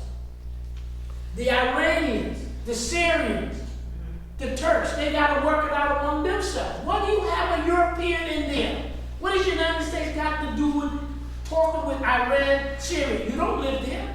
What are you in Africa for? Ill-gotten gains. What you were able to take from people over the last 200 or 300 years. I call it, they're trying to hold on to their ill-gotten gains. Next question? Anybody from the Zoom? Okay, no, Well, given the fact that we know this, and that this global reset may not go the way the US and Britain wanted because of these other non-Western alliances, what is our strategy as African people? Maybe where might we want to be, or what should we think about, where should we think about being, if this is okay. the plan? I think it's a good question, because you brought up the fact that we're understanding the World Economic Forum, the New World Order is white people, what they want, the way they want to structure. They had it all that way before now. So the rule-based order, you're dealing with concepts that white Englishmen, white Americans primarily can, that's who they're talking about. The Russians ain't going on that, that's not a Russian idea. Russia ain't going along with that. How are you going to impose these kind of controls? Lockdowns, vaccines, laws. These white Americans aren't making any laws for the Russians. They're no longer making laws for us in Africa. They're not going to impose that on the people in Central and South America. So the whole gist, the way I wanted to present it is, so we start understanding who these people are, what they want, and the way the world looks, who they're going to impose it on. You know who got the most lockdowns as a result of this so-called pandemic? Who got locked down the most? New Zealand, Australia, Canada, US, severe lockdowns. Now they try to push it into Europe. Some of the European countries went along with it. The African countries, they're dealing with that. They couldn't impose it on the African countries, can't impose it on Russia, you're not imposing on China. Everybody wants to be able to run their country in their area. Who wants somebody else in the area? Africans don't need Chinese in there telling them what to do. Chinese don't want a Frenchman telling them what to do. Because remember, the Europeans were in China too, right? The French, English, US, they're all in China. Opium War I, Opium War II, they conquered the land, they stole from the change. The Chinese, in the turn of the century, 1840 something and on, underwent the same thing that we in Africa underwent under those Europeans. What do you think the Vietnamese War was getting the Europeans out of Asia? Korean War was getting the Europeans out of Asia the best way you can. Right. The Indochina War, the Chinese Civil War, that was the Asian wars to get the white man out of there, and then the Asians have to work, argue, fight among themselves. So what are we trying to do? We're trying to get rid of those people who cause us problems. In this case, it's the Europeans. Yeah, we know the Muslims did to us, 7/11, we'll deal with that. But right now, the greatest problem Africans face from other people is not the Chinese. The Chinese are trying to get in, to get some of the natural resources, and trying to lock you down, but at least they're building roads and tunnels and bridges. They're trying to get a piece, but they know they can't just come in and take it, so they got to do it another way. The Europeans have come in, been stealing. Our job is to clean them out if we can, or when we can. They're the ones who Africa feeds you. It's the natural resources that come out of Africa that these Western countries still depend upon. So who's taking the most out of Africa? And who's caused the most damage to to us as African is the white European and American at this point. But where do we need to start thinking if this is going to be a sinking ship? Well, you have to conclude whether the ship is sinking or not. What we're talking about is some ideas and concepts. Now you have to start rationalizing about what you say should be done or what you say. I can't give that answer. But what I can tell you is we're discussing some of the possibilities of how the world has shifted. And one of them, if what I presented is accurate from what they're saying is, you're going to have massive inflation. Why? Because you're shipping all the oil out, number one. You're using the US dollar that's getting worse. You can't print $6 trillion electronically. They showed what you call the Federal Reserve guy. He said, where's this inflation coming? He said, well, we've been printing. We printed how much? $6 trillion in the last year? How? Electronically. When people want to borrow, you want something for your money. You don't want a piece of worthless paper. I'll give you a car battery. You give me a U.S. Treasury note. I take the U.S. Treasury note, I give you the back. I come back with the U.S. Treasury note and ask to buy something real from the United States. Oh, well, you can't get this, you can't get this. Why am I doing this? Plus, most of the world trade is not revolving around the United States anyhow anymore. Not that it ever did. If you're in any country or want anything, who are you going to go to? What do they make here? They don't make anything. As one of my best friend, one of good friend Muhammad said, buy what from the United States? Buy what? What are they making? And who are they going to sell it to? And when they make something for you, they won't give you spare parts. So I wanted just to put the idea in your head that the global industrial center is now in China and Asia. Before this phase, the global industrial, as we know, industrial base was in Europe. They forget about what we were doing in Africa and India. Where did the Europeans, I'm going to get you right now, where did the Europeans get the Industrial Revolution of textiles and metals? They took it from Africa. When they went into Africa, they took unskilled people, skilled people, they took your weaving machine, they took technology transfer. Not only to us, they took your technology. So the European Industrial Revolution came from what they took from Africa. Then these Europeans, in 1950 and 60, the white American and the white French and stuff, they decided to send all of the technology that they had gotten from Africa, they sent it back to China for money. Now the Chinese and the Asians got most of the manufacturing center to make things, and all you sitting there with pieces of paper, billionaires draining the workers to death. They're vampiring us to keep the thing going because they ain't damn sure ain't selling anything. So you got to look at the big picture to help you with the smaller picture. Yes. Can you explain how these European powers and America got together under the premise of NATO to deal a death blow to Africa by way of assassinating Gaddafi and stopping his movement? Okay. NATO was put together by Western European countries and U.S. as a military bloc against Russia, right?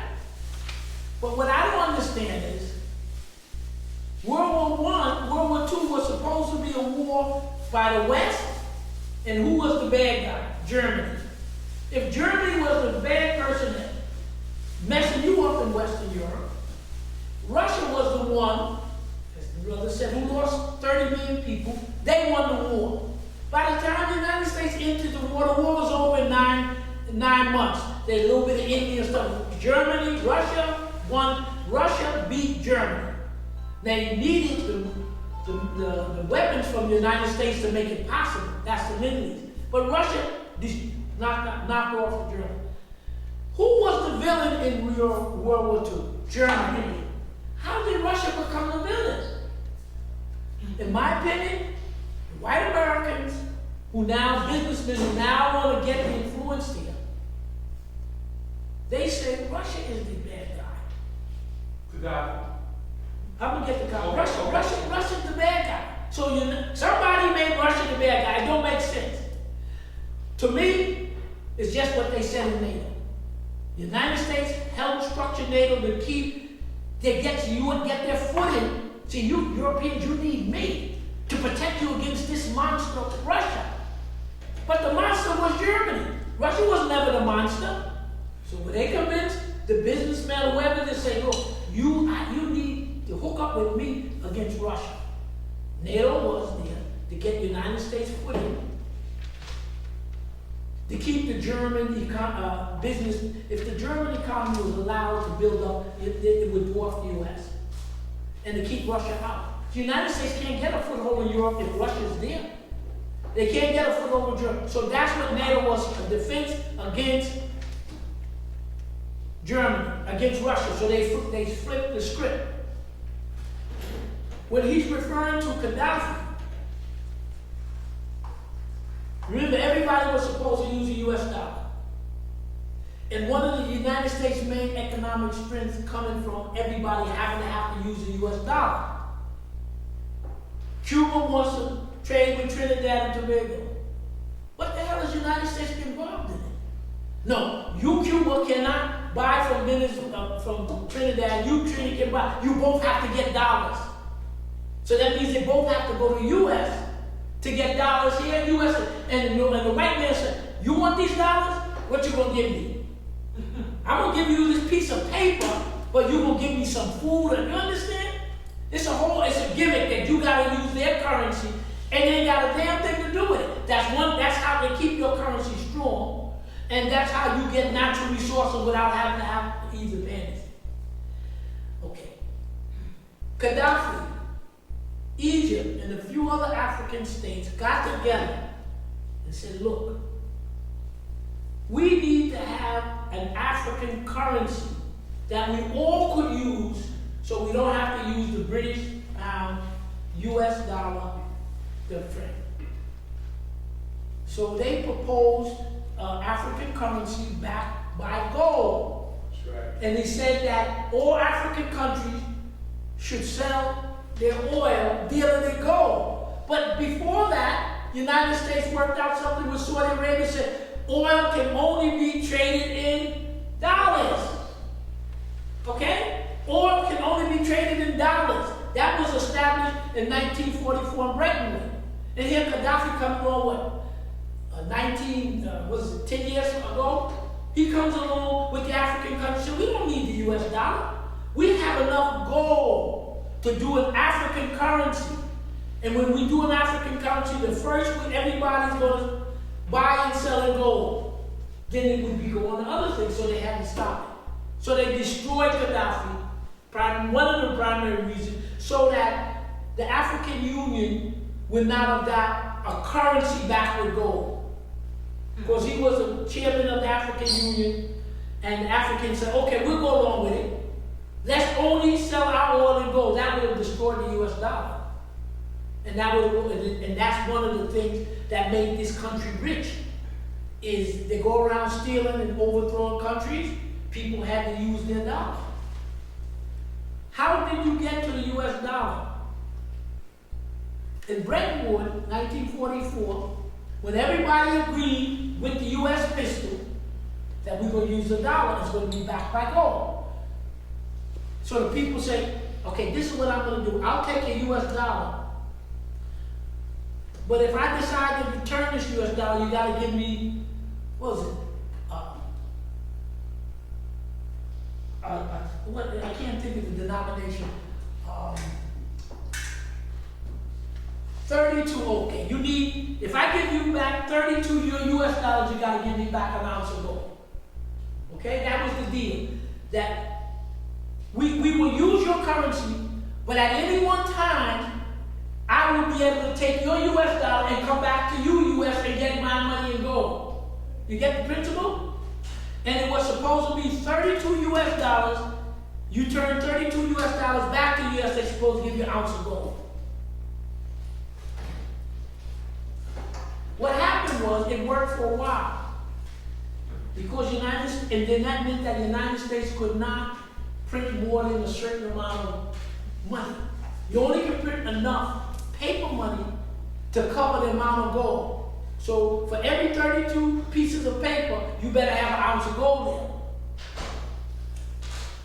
Well, they started overspending, doing what they want. They had the gun. And so the Vietnamese War was here, inflation, and people looked around, and said, look, we get all this paper from this guy. Something is wrong here. So I think France and then England and Germany, they went to the United States and said, look, something is not right. You're printing up too much money. And then when they came back to turn in 32 of these pieces of paper, the United States didn't have an ounce of gold to pay. So they said, this ain't working. So enough countries came back to with this paper money, said, I want 1 ounce of gold. So America lied. And the United States didn't have an ounce of gold. They lied. Huh? They lied. Yeah, of course they lied. But who's gonna argue when you got the atomic bomb and you got the biggest military and you going around invading and killing them? You can't argue with a gun. You can't argue. If somebody put a gun in your face, you can't argue. You say, I got it. It's the military that kept them in place Right. to get you using the dollar. The military. That's why the United States don't challenge Russia, because Russia built up their military. They don't want to challenge it.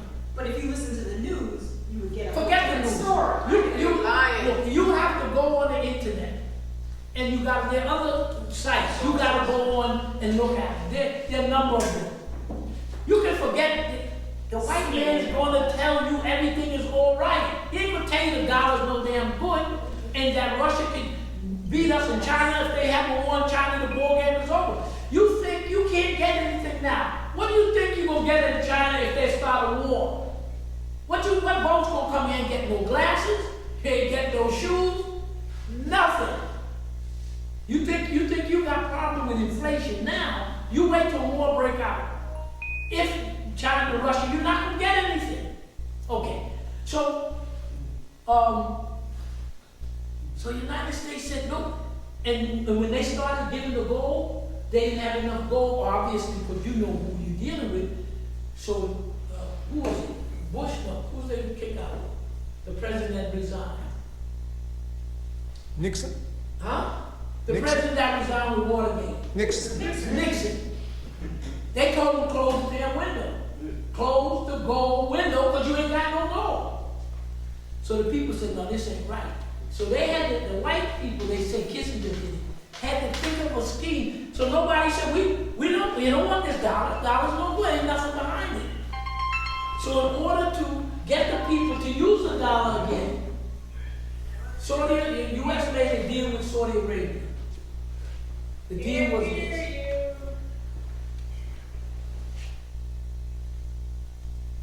Wow, that's U.S. made a deal with Saudi Arabia. They said this, remember when the Arabs had cut off the oil with the Israel war? They said to the Saudis, look, this is what we can do for you.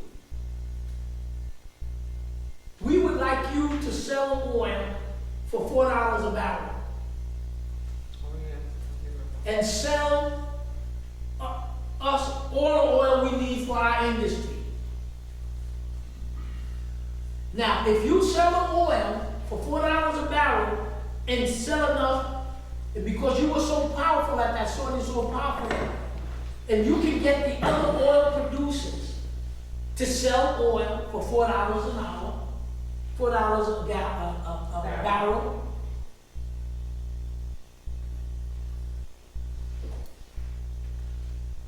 Then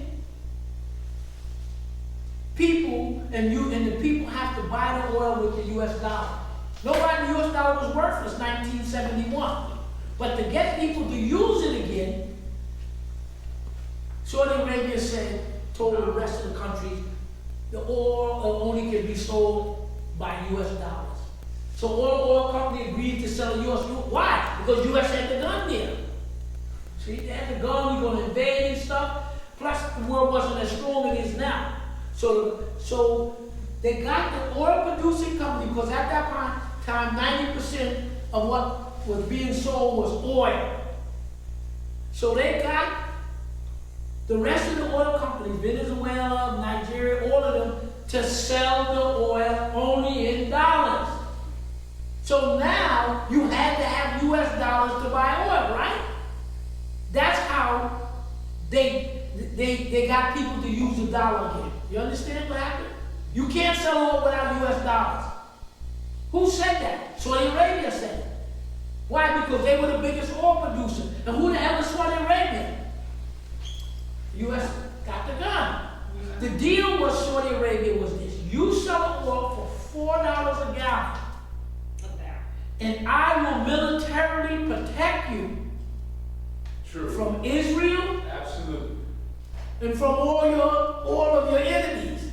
You understand what they said? It was protection money. So Saudi Arabia, being a monarchy, got no military or anything like that. They said, we got so much oil, we will demand that the rest of them sell it, and you got my back with the gun. So then at that point, 1971, 74, I think, oil could only be sold, you had to use the dollar. And that's called what they call petrodollar.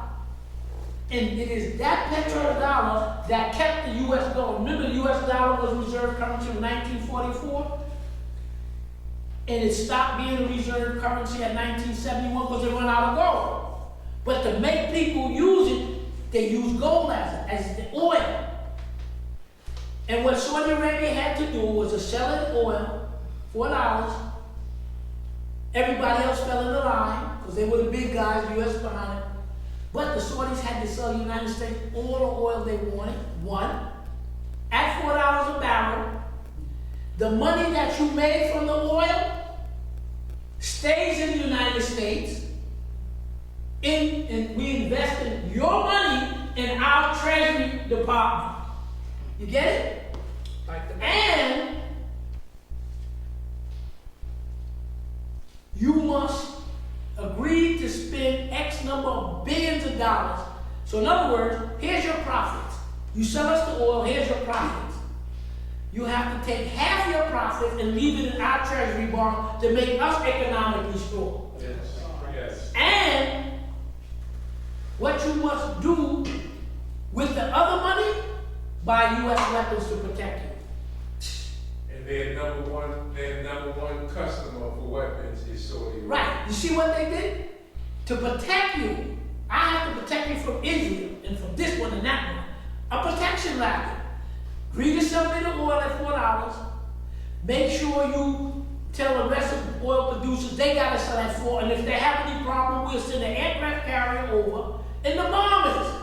That's right. So now everybody gotta sell it in oil. War is fantastic profit that you made from your oil. Because Saudi Arabia was a small country, they didn't have a spin on it. You're going to leave half of the billions in our Treasury Department to make our bank strong, and you're going to use the rest of your money to buy our weapons.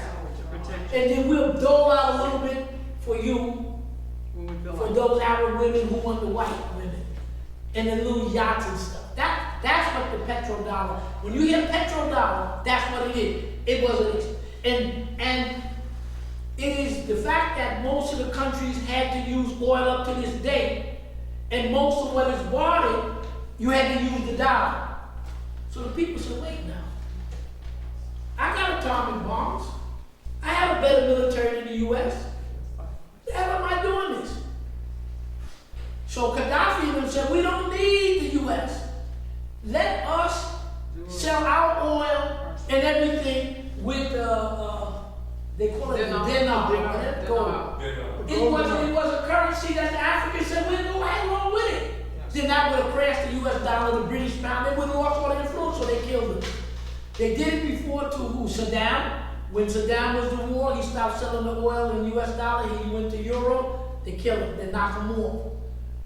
And who was the other one? It was Gaddafi, Iran, and when Venezuela, after they started messing with Chavez, after they started messing with him, they stopped, it was it. So what happened is, unmute the speaker. Somebody's muting it because I ain't touching it. so I can finish. You can submit your own name in the audience. They removed most of that too. Yeah, most, and then in Iran. Iran. Like he said, when they wanted to get a better cut of the oil, they make the coup. And who did they put in charge to terrorize the people? The Shah. The Shah and his group, the U.S. CIA, and the Jewish Mossad abused the Iraqi people, Iranian people. One of the hatreds that they have for Israel. See, but they don't want to teach you this. They don't want to tell you this. You shouldn't think about this, but it helps shape you. And these countries are in pacts now. You gotta have weapons. And so what's good about the Africans, they say in the next 5 years, they're gonna have an African currency. Just what Gaddafi no more. Right. And let's see if the United States is gonna be able to kill off and invade Africa. In other words, answer part of your question, the Africans already stated. Now, if you wanna do trade now, the world wanna do trade, they don't use the dollar, very little. The Russians are using China, they're using rubles, they're using yuan, they're bartering, they have a regional currency. You go to West Africa, you're going to use West African currency, you're going to use that country's currency, and then in 5 or 6 years we go to Africa, you're going to be using the African currency backed by whatever the hell they're going to back with. There'll be no French, no European, no French, no English, no Chinese, nobody. That's the future of Africa. You're going to have the most people, the biggest industrial base, and you're going to have your currency, and you're coming back to world center where you belong. And they all know it. If we know it, they know what's coming. So I think we should be headed. Well, let me put it to you this way. I go back to Trinidad.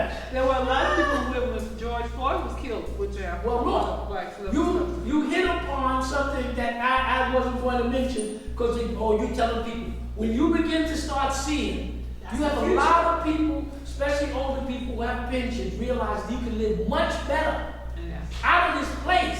Mm-hmm. It's if you're African, you go to Africa. People go to Central Southern. I'm not telling people, you got to run it. But you're now drawing a very valid proposal. When you really see an inflation only going to get worse because Europe needs oil, nobody's giving Europe oil. The only one who's going to give them oil is U.S. So your gas, you're going to be sacrificed from one corporation to another. They're going to take care of their corporation. See that in me? The World Economic Order? Those are those white men who in the corporation bank, they're going to take care of themselves. They never took care of the people here. Well, that's why they're going to give everybody a gene therapy, right?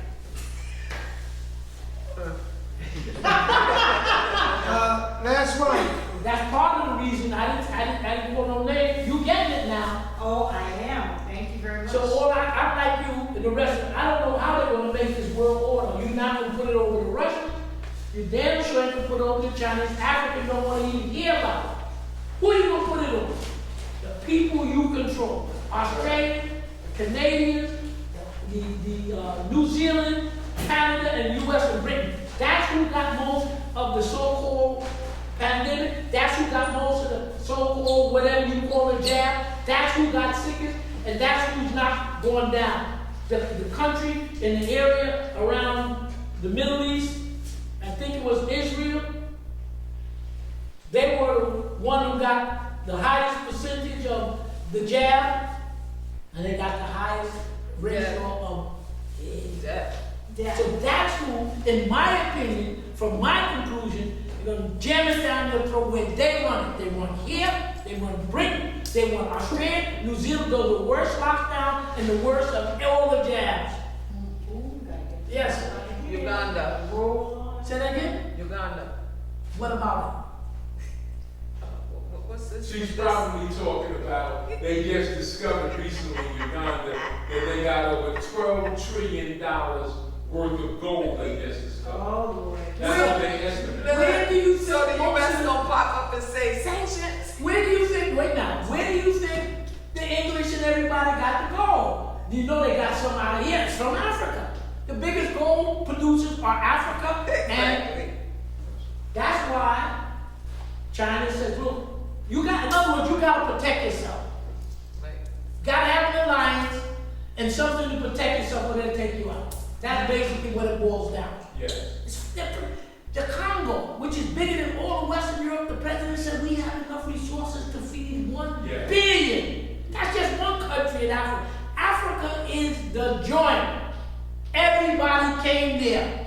Exactly. And they still, our job is to go to build it and get all these people Get 'em out. out, get 'em Get them out. out. That's You right. do a deal, like Ghana wants the auto industry, so they're getting the Germans and the Japanese. Let them, you transfer technology. You make your money, then you go. Just like China got it, Africa's getting it. But Ghana is requiring this gene therapy now. Who Ghana. did what? Excuse me? They do Requiring what? this gene therapy to come in the country, so I'm not Well, sure. look, I don't know anything about what they're doing there. I know that your president of the United States and the drug company said we got hundreds of millions of jabs that we want to give free to Africa. Now you think we're gonna go with that again? Well, Ghana is. I don't know what Ghana's doing. Well, It might be, and it might not. You can't believe. Everything they say. I didn't say they weren't. But anybody with any sense, why would you do it? I didn't say they were not. But if they were in this discussion, So Doc, they are with doing with African leaders the that decline, are against, the Vaccines, state right. Right. But You- they had- So that's what the Ghanaian president was saying. Anybody coming into the country, they have to have the virus. At this They didn't moment. say it for At those this Europeans that came in. hey, look, what they want to do, if we know what Africa is, they know. They're going to do any damn thing to divert you, to lie and everything. Africa's starving. Africa got more food than the rest of the world combined. Exactly. But they're starving. How the hell do you get And England don't 1.4 grow billion a people? grape, a seed. Making 100 cities, 100 brand new cities. Every one of the cities here is crumbling, but they getting 100 brand new cities. The same 100 that these Europeans destroyed. You can't talk history. They don't want you to talk any of it. They don't. What they do this, all this new stuff about it. Just tell it the way the damn thing happened. You don't need the new theory The here globe and theory, Right. and the yeah, globe. race theory, Tell it the way that